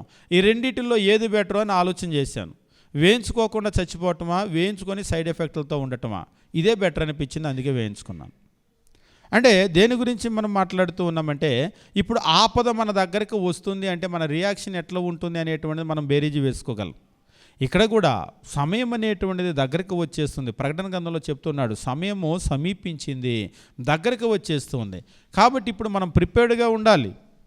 మొదటి శతాబ్దంలో కనుక మీరు చూసినట్లయితే ప్రకటన గ్రంథము అనేటువంటి ఆ పుస్తకము ఎంత ధైర్యాన్ని ఇచ్చిందంటే, ఒక రకంగా వాళ్ళని గెలిపించింది ఏమిటి అంటే ఆ ప్రకటన గ్రంథమే. ఆ ఒక్క పుస్తకం కనుక లేకపోతే విశ్వాసంలో నీరుగారిపోయే వాళ్ళు. ఆ పుస్తకం చదివిన తర్వాత ఒక సామాన్యుడు కూడా అసామాన్యుడిగా మారిపోయారు. నిజంగా మీరు మొదటి శతాబ్దం యొక్క చరిత్ర కనుక చదివితే, ఏంటి వీళ్ళకి చావంటే భయం లేదని ప్రపంచం అంతా ఆశ్చర్యపోయింది. నిజంగా వాళ్ళని అట్లా మార్చినటువంటి పుస్తకం ఏమిటి అంటే ప్రకటన గ్రంథం. దేవుని వాక్యానికి ఉన్న శక్తి. మీరు ఎప్పుడైనా సరే దేవుని వాక్యాన్ని బాగా చదవండి, మీ చుట్టుపక్కల ఉన్న వాళ్ళు ఆశ్చర్యపోతారు మిమ్మల్ని చూసి. ఏంటి ఇంత కష్టం వస్తే కూడా ఇట్లా ఉన్నారు, ఇలాంటి పరిస్థితుల్లో కూడా ఇట్లా ఉన్నారు, ఏంటి వీళ్ళ గుండె ధైర్యం అని అనుకుంటారు. ఎందుకంటే దేవుని వాక్యాన్ని బాగా ధ్యానం చేసేటువంటి వాళ్ళు, దేవుని మీద విశ్వాసం ఉంచేవాళ్ళు, వాళ్ళు ఎలాంటి కష్టాలు వచ్చినా కానీ వాళ్ళు ఏమి తోనకరు బెనకరు. ఏమిటంటే దేవుడు ఉన్నాడు, ఆయన చూసుకుంటాడు, ఆయనకి మించి ఏమి కూడా జరగదు. ఇంకా చెప్పాలంటే ఒక వెంట్రుక కూడా రాలదు. ఒక వెంట్రుక రాలంటే కూడా ఆయన చిత్తం ఉండాలి, ఆయన మించి ఏం జరుగుతుంది అనేటువంటి భరోసా. అది తెలియని వాళ్ళు కొందరు ప్రార్థనకు వస్తారని పేరే కానీ వాళ్ళు నిజంగా లోకస్తుల కంటే కూడా అన్యాయంగా భయపడుతూ ఉంటారు. అమ్మో కష్టం వచ్చింది, అమ్మో ఇబ్బంది వచ్చింది, ఏంటో ఏమీ తోచట్లేదు, చెయ్యట్లేదు, కాలాట్లేదు అని చెప్పేసి అంటూ ఉంటారు. మరి ఇంతకాలం వచ్చి వాక్యం విని ఏమి నేర్చుకుంటున్నారు అంటే, మీరు లోకంలో కనుక గమనించినట్లయితే కొంతమంది ఎంత భయపడిపోతూ ఉంటారంటే, ప్రార్థనకి వచ్చి నిజంగా మనం దేవుని వాక్యాన్ని కనుక మనం ధ్యానం చేస్తూ నిజంగా దేవుని మీద కనుక మనం మన విశ్వాసాన్ని కనుక ఉంచినట్లయితే ఆయన వస్తాడు అనేటువంటి, ఆయన నన్ను కాపాడుతాడు అనేటువంటి ఆ నమ్మకం కనుక మనకున్నట్లయితే ఎట్టి పరిస్థితుల్లో కూడా మనం తొనకం, మనం వెనకం. కాబట్టి దేవుని వాక్యం ఏమంటున్నాడు, సమయము సమీపించింది, ఇంకా చాలా సమయం లేదు. కాబట్టి ఈ గ్రంథమందు ఉన్నటువంటి ఇక్కడ చెప్తూ ఉన్నాడు, ఈ ప్రవచన వాక్యాలను చదువువాడునో వాటిని విని ఇందులో వ్రాయబడినటువంటి సంగతులను గాయకునివాడునో ధన్యుడు. ఇదేదో భౌతికమైన అని మీరు అనుకోవద్దు, ఆత్మ సంబంధమైనటువంటి ఈ ధన్యులు అనేటువంటి మాటను ఇంటికి వెళ్ళిన తర్వాత మీరు ఒక్కసారి గమనించండి. ధన్యుడు అనేటువంటి మాటకు అర్థం ఏమిటి అనేటువంటి విషయాన్ని మీరు గమనించండి. అర్థం ఏమిటి అనేటువంటి విషయాన్ని కనుక మీరు గమనించినట్లయితే, మీరు ఆంగ్లంలో కనుక గమనించినట్లయితే బ్లెస్డ్ అని అంటూ ఉంటాడు. బ్లెస్డ్ అని చెప్పేసి అంటూ ఉంటాడు. ఈ బ్లెస్డ్ అనేటువంటి మాటను కనుక మీరు చూసినట్లయితే, ఈ బ్లెస్డ్ అనేటువంటి మాటకు మెకారియోస్ అనేటువంటి గ్రీకు పదాన్ని ఉపయోగిస్తూ ఉంటాడు. మెకారియోస్ అనేటువంటి పదానికి హ్యాపీ అని చెప్పేసి అంటూ ఉంటాడు. సంతోషభరితుడు, ఆనందభరితుడు అని చెప్పేసి అర్థం అన్నమాట. ఎవరు సంతోషభరితులు, ఆనందభరితులు అంటే ఎవరి వాక్యాన్ని చదువుతారో, ఎవరి వాక్యాన్ని వింటారో, ఎవరి వాక్యాన్ని గైకొంటారో వాళ్ళు ఆనందభరితులు, సంతోషంగా ఉంటారు. నిజంగా దేవుని వాక్యాన్ని కనుక మీరు చదివితే మీరు ఎప్పుడూ సంతోషంగా ఉండవచ్చు. అపోస్తలుడైనటువంటి పౌలు తెలియజేస్తూ ఉంటాడు ఫిలిప్పీ 4:4 ఎల్లప్పుడూ ప్రభునందు ఆనందించుడి, మరల చెప్పుదును ఆనందించుడి, rejoice in the lord always. ఎల్లప్పుడూ నిజంగా మీరు దేవుని వాక్యాన్ని కనుక మీరు ధ్యానం చేస్తే సంతోషం మీ దగ్గర నుంచి తీసివేయటం ఎవరి వల్ల కాదు. ఇంకా చెప్పాలి అంటే చనిపోయేటువంటి పరిస్థితిలో మరణం మన దగ్గరకు వచ్చినా కానీ, మరణపు అంచులో మనం నిలబడ్డా కానీ అక్కడ కూడా సంతోషించగలం. మీరు మొదటి శతాబ్దంలో ఉన్న క్రైస్తవులు కనుక మీరు గమనించినట్లయితే వాళ్ళు చనిపోయేటప్పుడు కూడా సంతోషించారు. ప్రాణం కోల్పోయేటప్పుడు, ఆస్తి కోల్పోయేటప్పుడు, కుటుంబాన్ని కోల్పోయేటప్పుడు, ఇంకా చెప్పాలంటే వాళ్ళు ఏది లాస్ అయినా కానీ వాళ్ళు సంతోషించారు. ఇవాళ ఒక ప్రశ్న, ఒక 1000 రూపాయలు లాస్ అయితే మన ముఖం ఎట్లా ఉంటుంది? ఒక 1000 రూపాయలు పోగొట్టుకుంటే మన ముఖం ఎట్లా ఉంటుంది? పోగొట్టుకోవటం అంటే ఏదో పోగొట్టుకోవడం కాదు. వచ్చే దారిలో 2 500 రూపాయల నోట్లు జేబులో పెట్టుకుంటుంటే జారిపోయినాయి. అక్కడ చూసుకోలేదు, ఇక్కడికి వచ్చిన తర్వాత చూసుకున్నాం. ఇలా జేబులో చేయబెడితే 2 500 రూపాయల నోట్లు లేవు, జారిపోయిన సంగతి అర్థమైంది. ఇప్పుడు మన ముఖం ఎట్లుంటుంది? పాపం ఎవరికో దొరికుంటే, ఇవాళ అలా కష్టం తీరుంటే ఇవాళ నేను నిజంగా సంతోషపడుతున్నాను. ఎవరికి దొరికినాయో కానీ, దేవుడా ఎవరు కష్టంలో ఉన్నారో వాళ్ళకి దొరికేటట్లు చేయ ఆ డబ్బులు. నాకు పోతే పోయినాయి కానీ వాళ్ళ కష్టం తీరిద్ది. ఎట్లెప్పుడైనా ఆలోచన చేస్తామా? మనకు పోయినంటే ఎవరో ఒకరు దొరుకుతాయిగా. ఆ దొరికే వాళ్ళు నిజంగా పాపం ఏ కష్టంలో ఏ బాధలో ఉన్నారో వాళ్ళకి దొరికితే చాలు. 1000 రూపాయలు నాకు పెద్ద మ్యాటర్ ఏం కాదు. అంటే 1000 రూపాయలు డబ్బే కానీ 1000 రూపాయలు పోతే ఇవాళ నేను పస్తుండాల్సిన పరిస్థితి ఏమి ఉండదు, నా కుటుంబం పస్తుండాల్సిన పరిస్థితి ఉండదు. కానీ ఆ దొరికిన వాళ్ళకి ఎలాంటి పరిస్థితి ఉందో, కాబట్టి నాకు తీసేసి నువ్వు మంచి పని చేసావు, అది ఎవరికి అర్హుల్లో, పాపం ఎవరు కష్టంలో ఉన్నారో వాళ్ళకి ఇవ్వు. ఎట్లెప్పుడైనా ఆలోచన చేస్తామా? చెయ్యం. ఎట్లుంటుందంటే ఆ 1000 రూపాయలు పోయిన దానికి అసలు జీవితంలో ఆస్తి అంతా పోయిందేమో అన్నట్లుగా మొహం పెట్టుకొని 1000 రూపాయలు కొంచెం వస్తావా, నువ్వు కూడా నాతో వస్తావా, వెనక్కి వెళ్ళి ఒకసారి ఒక అడుగు చూసొద్దాం అని దాని కొరకు 10 సార్లు అటు ఇటు తిరిగి చూస్తూ ఉంటాం. ఒకవేళ నిజంగానే దొరకలేదనుకోండి, మనం ఆ పూటంతా కూడా మన మూడంతా కూడా అప్సెట్ అయిపోతాం. మనం నిజంగా ఒక 100 రూపాయలు పోతే మన ముఖం మారిపోతుంది. ఇక 1000 రూపాయలు ఇక అంతకంటే ఎక్కువైతే చెప్పాల్సిన పని లేదు. కానీ మొదటి శతాబ్దంలో ఉన్న క్రైస్తవులు కనుక మీరు చూసినప్పుడు ఆస్తి అంతా పోతే, క్రైస్తవులు అంటే ఏం చేశారంటే, ఈరోజు ఎలాగైతే ఎన్ఫోర్స్మెంట్ డిపార్ట్మెంట్ ఉండి ఆస్తి ఒకవేళ అంటే అక్రమంగా కనుక మనీ లాండరింగ్ ఈ కేసులు ఏం చేస్తూ ఉంటారంటే మొత్తం గవర్నమెంట్కి అటాచ్ చేస్తూ ఉంటారు. ఆ రోజుల్లో ఏం చేసేవాళ్ళంటే క్రైస్తవుడు అని చెప్పేసి అంటే వాళ్ళ డబ్బు అంటే వాళ్ళ ధనము, వాళ్ళ ఆస్తి మొత్తం కూడా గవర్నమెంట్కి అటాచ్ చేస్తూ ఉన్నారు, వాళ్ళ ఆస్తులన్నీ. మీరు హెబ్రీ పత్రిక చదివేటప్పుడు మీకు అర్థమవుతూ ఉంటుంది. వాళ్ళు క్రైస్తవులుగా జీవించాల్సిన పరిస్థితి వచ్చినందుకు, క్రైస్తవులని చెప్పుకున్నందుకు వాళ్ళ ఆస్తులు పోయినాయి, వాళ్ళ ఇల్లు పోయినాయి. ఇంకా చెప్పాలంటే వాళ్ళు ఏమీ లేకుండా, మనం చెప్తూ ఉంటాం కదా, ఒంటి మీద ఉన్నటువంటి బట్టలతో నడి రోడ్డు మీద నించున్నారని అంటాం కదా, కట్టు బట్టలతో. అలాగ వాళ్ళు క్రైస్తవులైనందుకు మొత్తం అటాచ్ చేస్తే వాళ్ళు ఏమీ లేకుండా సర్వస్వం కోల్పోయారు. కానీ వాళ్ళు బాధపడలేదు. అసలు బాధ వాళ్ళ ముఖంలో చూడలేకపోయారు. ఒక్కోసారి కొందరు ఏం చేస్తారంటే ఎట్లయినా వాళ్ళని ఏడిపించాలని ట్రై చేస్తారు, కానీ ఏం చేసినా వాళ్ళు ఏడవరు. కొంతమంది ఎదుటి వాళ్ళని ఏడిపించాలని ప్రయత్నం చేస్తారు, కానీ కొందరు ఉంటారు ఏం చేసినా ఏడవరు. ఈ క్రైస్తవులు కూడా ఎట్లాంటి వాళ్ళంటే ఏం చేసినా కానీ వాళ్ళు ఏడవరు. దుఃఖం వాళ్ళలో చూడటం సాధ్యపడదు. మెకారియోస్ అనేటువంటి మాటకు అర్థం ఏమిటి అంటే, మెకారియోస్ అంటే ఆనందభరితులు, సంతోషభరితులు. వాళ్ళలో దుఃఖం చూడటం అనేది మీ వల్ల కాదు. ప్రపంచానికి నిజంగా ఒక సవాల్ మొదటి శతాబ్దంలో, నీ వల్ల అయితే వాళ్ళ ముఖంలో దుఃఖం చూడు, దుఃఖాన్ని చూపించు అని దేవుడు సవాల్ చేశాడు.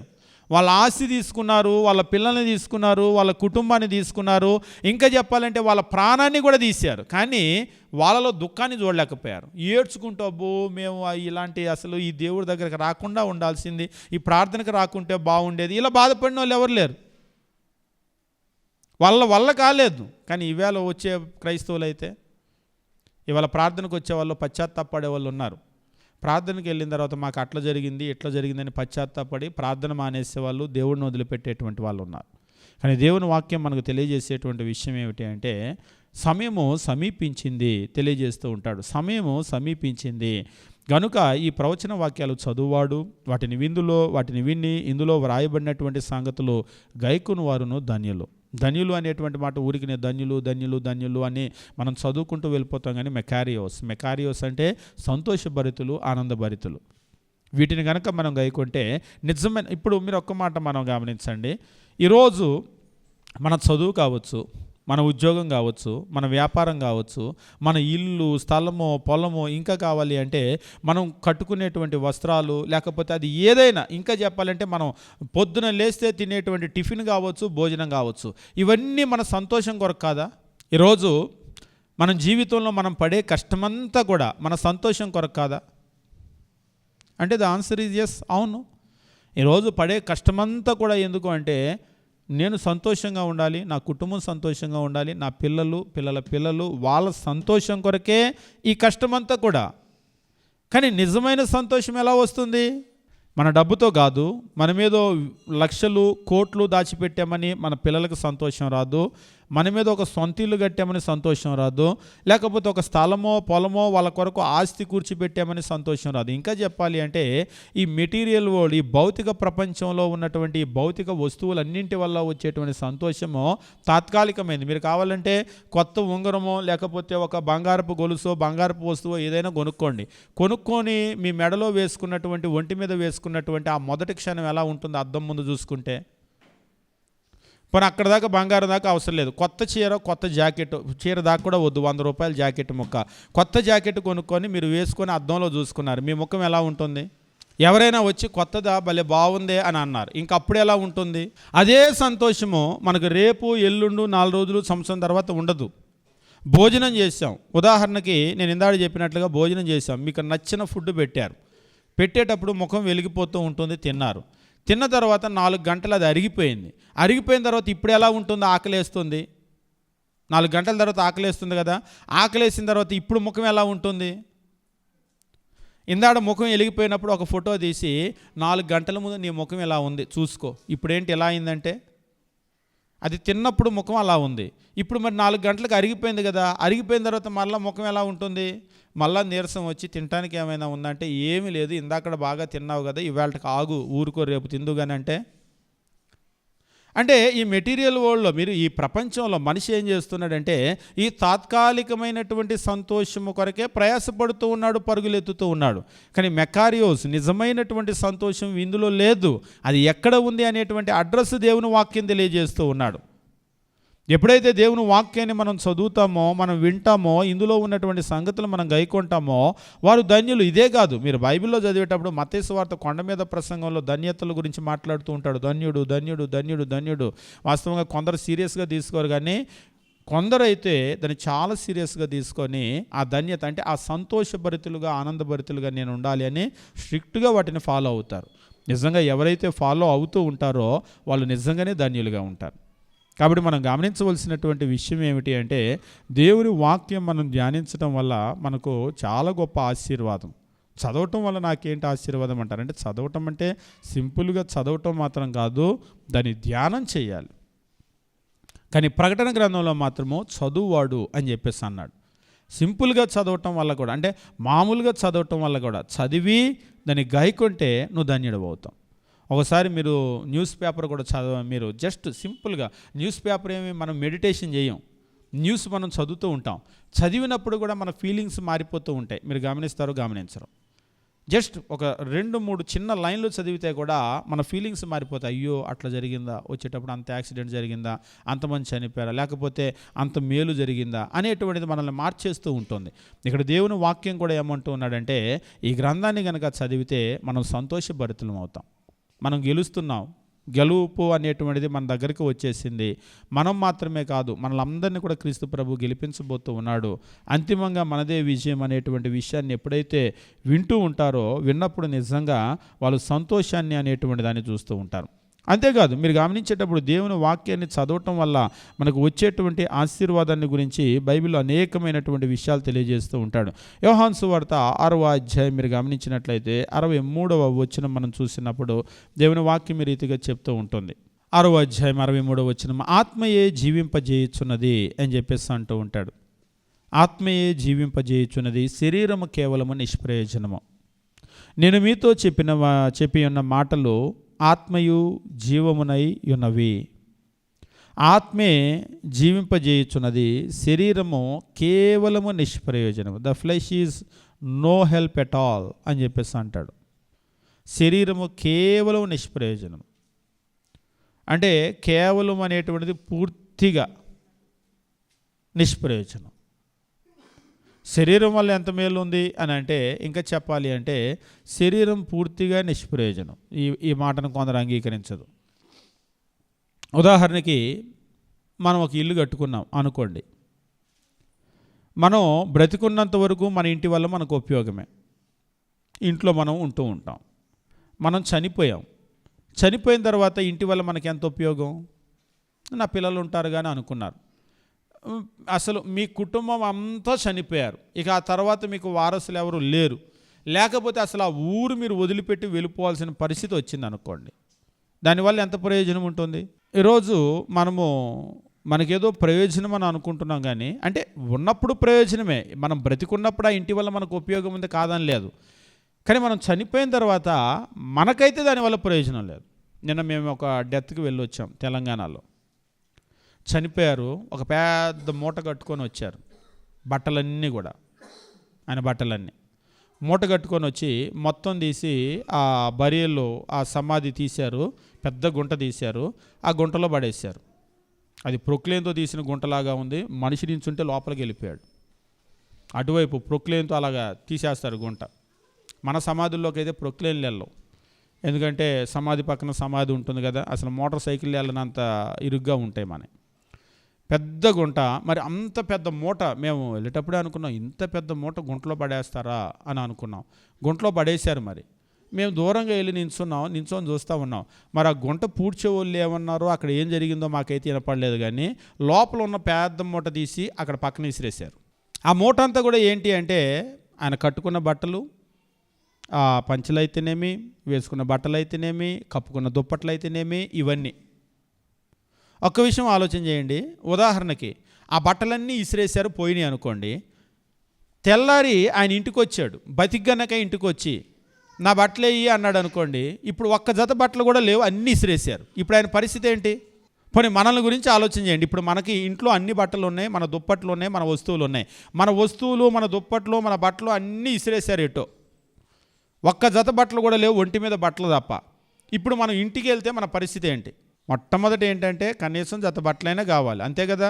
స్నానం చేసామంటే ఇవి మార్చుకోవాలి అంటే అసలు ఇంటికి వచ్చేదే ఎందుకు? ఆ మాత్రం బట్టలు లేకపోతే ఇంటికి రావటం ఎందుకు? అంతే కదా.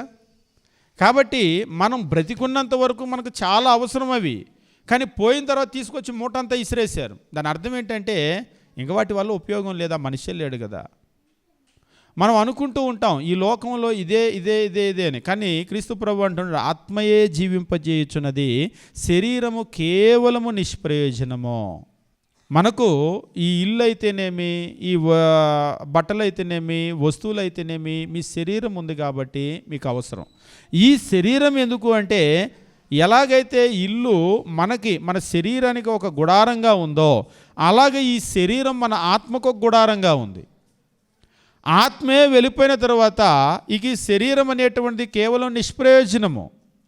కానీ మనం ఏం చేస్తున్నామంటే ఈ ఆత్మ కొరకు ఉన్న శరీరాన్ని చూస్తున్నాం, ఈ శరీరాన్ని కొరకు ఉన్నటువంటి ఇంటిని చూస్తున్నాం. అదే అసలేమో అని మనము భ్రమపడుతూ ఉన్నాం. ఈ శరీరము ఆత్మ కొరకు ఉన్న గుడారం, అసలు ఏది అంటే ఆత్మ. ఈ ఇల్లు మనం కట్టుకునే ఇల్లులు, బిల్డింగ్లన్నీ కూడా ఏమిటి అంటే మన శరీరం కొరకు ఉన్న గుడారాలు. కానీ మనం ఏం చేస్తూ ఉంటామంటే వాటికే విలువిస్తూ ఉంటాం. ఇంకా చెప్పాలి అంటే ఈవేళ రేపు కట్టేటువంటి ఒక్కొక్క ఇల్లు లక్షల రూపాయలు దాటి కోట్ల దగ్గరికి వెళ్ళిపోతుంది. చిన్న ఇల్లు, ఏ చిన్న ఇల్లు గడిపినా కానీ 10 లక్షలు అయింది, 20 లక్షలు అయింది. మా చిన్నతనంలో 1,00,000 రూపాయలు పెట్టి ఇల్లు గడితే గొప్ప, 1,00,000 రూపాయలు అయిందంట అని చెప్పుకునేవాళ్ళు. 1,00,000 అనేటువంటి నిజంగా పెద్ద ఇంకే. అప్పుడు లక్షాధికారి అన్నటువంటి మాట వింటే మామూలుగా ఉండేది కాదు అసలు. ఇప్పుడు అసలు 1,00,000 రూపాయల లోను పర్సనల్ లోన్ తీసుకుంటున్నారు, హ్యాండ్ క్యాష్ అనమాట. 1,00,000 రూపాయలు అనేటువంటిది అసలు ఏమి లెక్కే లేదు అసలు 1,00,000 అంటే. ఇవాళ అంతంత కష్టపడి తమ జీవితం అంతా, సర్వీస్ అంతా కూడా ఆ రీపేమెంట్కే సరిపోతూ ఉంది. జీవితం అంతా కష్టపడి మీరు ఏం సంపాదించారంటే అదిగో ఇల్లు, అదే చూపిస్తూ ఉంటారు. లేకపోతే ఏ స్థలమో పొలమో, ఇది మిగిల్చాం మేము. దీని కొరకు జీవితం అంతా కష్టపడ్డారు, ఇది మా పిల్లలకి ఇచ్చుకొని వెళ్ళటానికని. అంటే ఒక రకంగా జీవితం అంతా అక్కడ పెట్టేశారు. కానీ క్రీస్తు ప్రభు అంటున్నాడు ఆత్మయే జీవింపచేయుచున్నది, శరీరము కేవలము నిష్ప్రయోజనము. నేను మీతో చెప్పి ఉన్న మాటలు ఆత్మయు జీవమునై ఉన్నవి. నేను మీతో చెప్పేటువంటి మాటలు ఆత్మయు జీవమును, శరీరం కేవలం నిష్ప్రయోజనము. అంటే క్రీస్తు ప్రభు చెప్పినటువంటి మాటలు ఎంత విలువైనటువంటి మాటలు అంటే, నేను మీతో చెప్పిన మాటలు ఆత్మయు జీవమునై ఉన్నవి. దేవుని వాక్యము చదవటం వల్ల మనకేమిటి ప్రయోజనమో అని చెప్పేసి అంటే, ఈ మాటలు మనల్ని బ్రతికిస్తాయి. వాస్తవంగా ఈరోజు మనము మరణించినా కానీ మరలా మరణం తర్వాత మనల్ని జీవింప చేయగలిగినటువంటి శక్తి మాటలకు ఉంది. ఈరోజు ప్రపంచంలో ఎవరైతే ఈ దేవుని వాక్యాన్ని వాళ్ళు చదువుతున్నారో, ఈ వాక్యాన్ని వాళ్ళు అర్థం చేసుకుంటున్నారో, దానికి లోబడుతూ ఉన్నారో, వాళ్ళు మరణించినా కానీ మరల తిరిగి లేస్తారు. ఎవరైతే ఈ మాటలకు దూరంగా ఉంటారో, కనీసం చదవరో, కనీసం వినరో, అటువంటి వాళ్ళ జీవితాలు బ్రతికినా కానీ ఆ బ్రతుకనేటువంటిది వ్యర్థమే. చనిపోయిన తర్వాత ఒక విషయాన్ని చెప్పి నేను ముగిస్తాను. మనం బైబిల్లో ఎప్పుడు కూడా లాజరు ధనవంతుడని లూకాసు సువార్తలో ఒక సందర్భాన్ని మనం చూస్తూ ఉంటాం. ఆ సందర్భాన్ని చూసినప్పుడు నిజంగా క్రీస్తు ప్రభు చెప్పినటువంటి మాట అక్కడ గుర్తుకొస్తూ ఉంటుంది. లూకాసు సువార్తలో మనం గమనించినట్లయితే అక్కడ మీరు లూకాసు సువార్తలో చూసేటప్పుడు ఎక్కువ మంది ధనవంతుల గురించి మాట్లాడిన సువార్త ఏమిటి అంటే లూకాసు సువార్త.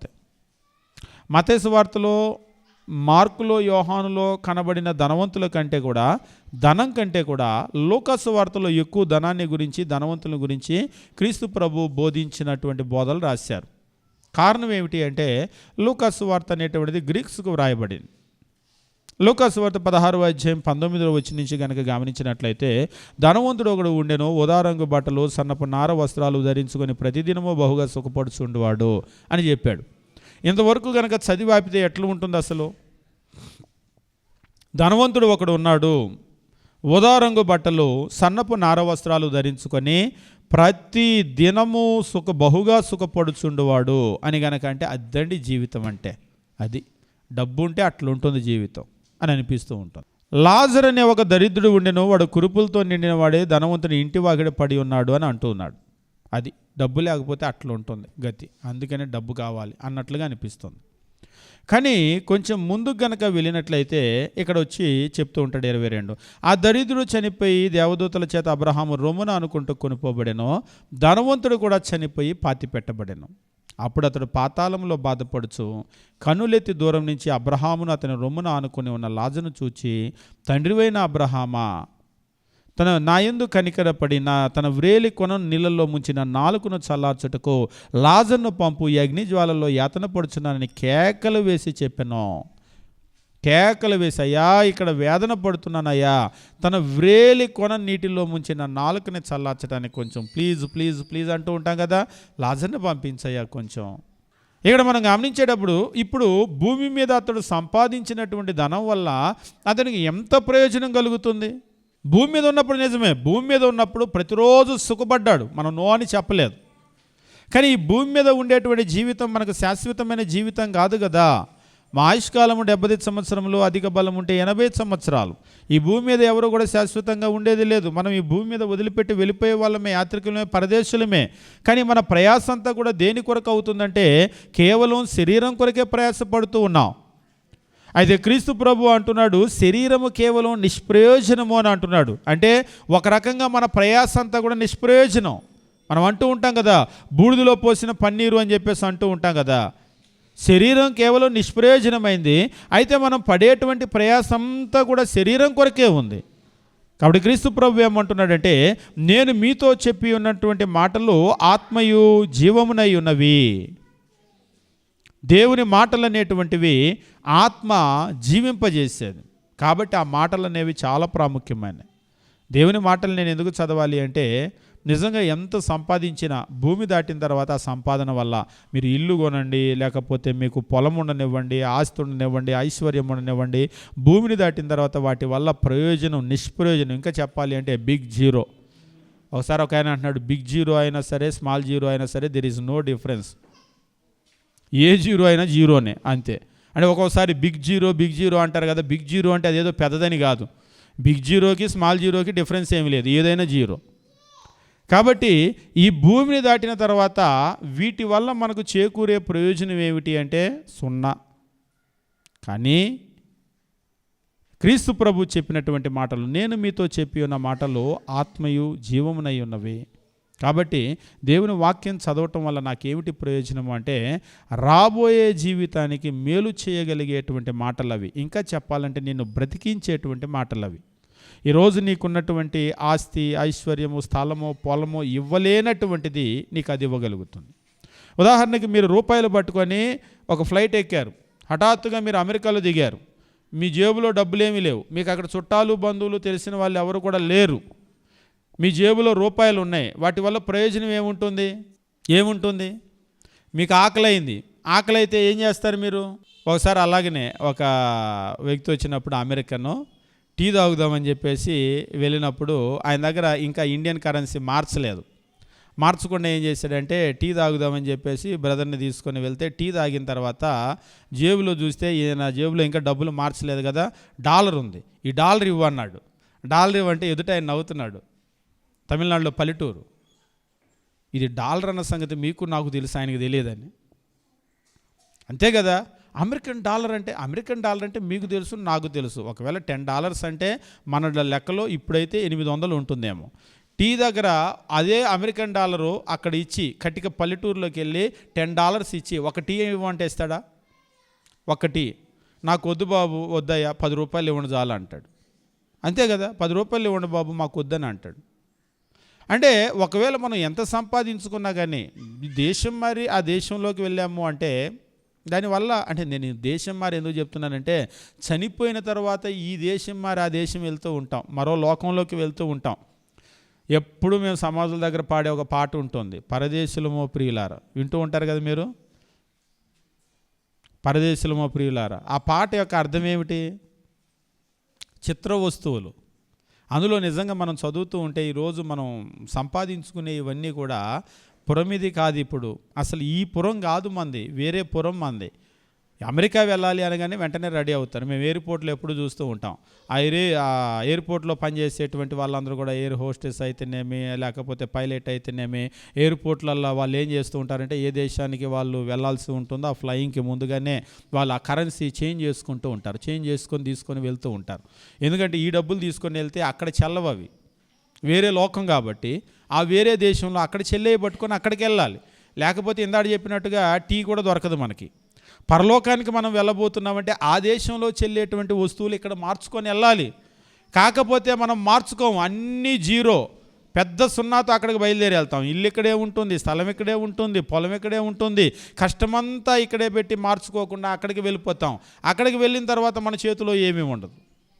మనం బైబిల్లో లోకాసు వార్తలో చదివేటప్పుడు ఈ ధనవంతుడు చాలా ధనవంతుడు, ఊదా రంగు బట్టలు, సన్నపు నార వస్త్రాలు ధరించుకొని ప్రతిదినము కూడా బహుగా సుఖపడ్డాడు. కానీ అక్కడికి వెళ్ళిపోయిన తర్వాత చుక్క నీటి కొరకు, అంటే ఏమీ మార్చుకోకుండా అక్కడికి వెళ్ళిపోయాడు.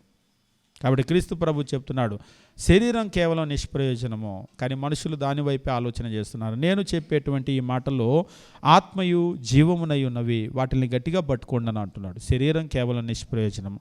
దేవుని మాటలు చాలా చాలా నిజంగా అవి ఆత్మయు, అవి జీవమును, అవి బ్రతికించే మాటలు. దేవుని వాక్యం అనేటువంటిది బ్రతికించే మాటలు. నేను ఎందుకు దేవుని వాక్యాన్ని చదవాలి అంటే ఆ మాటల ద్వారానే బ్రతుకు, రాబోయేటువంటి ఆ జీవితం అనేటువంటి ఆ మాటల ద్వారానే ఉంది. ఈ లోకంలో కూడా, ఆ లోకమే కాదు, ఒకటి ఇందాక మనం చూసింది ధన్యులము అని చెప్పేసి అన్నాడు కదా మెకారియోస్. దేవుని వాక్యాన్ని చదివితే నువ్వు ఇక్కడ సంతోషభరితుడిగా ఉంటావు. దేవుని వాక్యాన్ని కనుక నువ్వు ధ్యానం చేసినట్లయితే నువ్వు అక్కడ జీవిస్తావు. అంటే రెండు లోకాల్లో కూడా పనికొస్తుంది దేవుని మాటలు. ఈ లోకంలో కూడా నిన్ను సంతోషభరితుడిని చేస్తుంది, ఆ లోకంలో కూడా నిన్ను బ్రతికిస్తుంది. అని మనం సంపాదించేటువంటి సంపాదన అలా కాదు. కాబట్టి దేవుని వాక్యం అనేటువంటిది మనం ధ్యానించవలసినటువంటి అవసరం ఉంది. ఆ దేవుని వాక్యం ద్వారానే మనం నిజంగా సంతోషభరితులమయ్యేది. ఈరోజు మీరు చూడండి, చాలా డబ్బు ఉండి, ఎన్నో ఇబ్బందులు ఉండి, వాళ్ళు ప్రశాంతత కొరకు దేవుని దగ్గరకు వస్తూ ఉంటారు. మీకేమర్థం అవుతూ ఉంటుంది?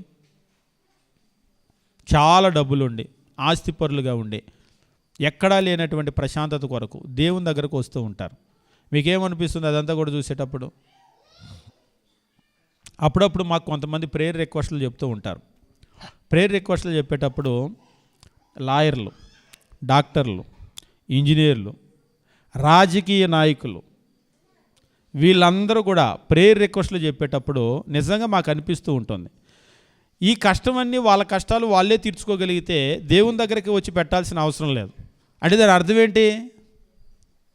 ఒకసారి ఒక లాయర్ అంటున్నాడు, అందరి కేసులు నేను వేస్తా కానీ నా కేసు ఆయన దగ్గర వేయాల్సిందేనండి అని. ఎవరి కేసు అయినా వేయమంటే తీసుకెళ్ళి జడ్జి గారి దగ్గర వేస్తాడంట, కానీ ఈయన కేసులు మాత్రం అక్కడ వేయాల్సిందే. నిజమైన పరిష్కారం అక్కడే. జనాలందరూ ఇక్కడ పరిష్కారం అనుకుంటారు కానీ నిజమైనటువంటి పరిష్కారం అక్కడే. నిజంగా దీన్ని చూసేటప్పుడు మనకు అనిపిస్తూ ఉంటుంది, దేవుడు నిజంగా ఆయన చేయాలి, ఏం చేయాలన్నా కానీ మనం ఏం చేస్తూ ఉంటామంటే ఈ లోకం వరకే ఆలోచన చేస్తూ ఉంటాం. దేవుని వాక్యం అనేటువంటిది మనం ధ్యానించినప్పుడు రెండు రకాలుగా ఈ లోకంలో సంతోషభరితలను చేస్తుంది, ఆ లోకంలో కూడా మనకు నిత్య జీవాన్ని ఇస్తుంది. కాబట్టి దేవుని వాక్యాన్ని ధ్యానించడం అనేటువంటిది మనము మన కుటుంబాల్లో ఒక అలవాటుగా మనం చేసుకోవాల్సిన అవసరం ఉంది. దేవుడు మనల్ని మన కుటుంబాలను దీవించునుగాక.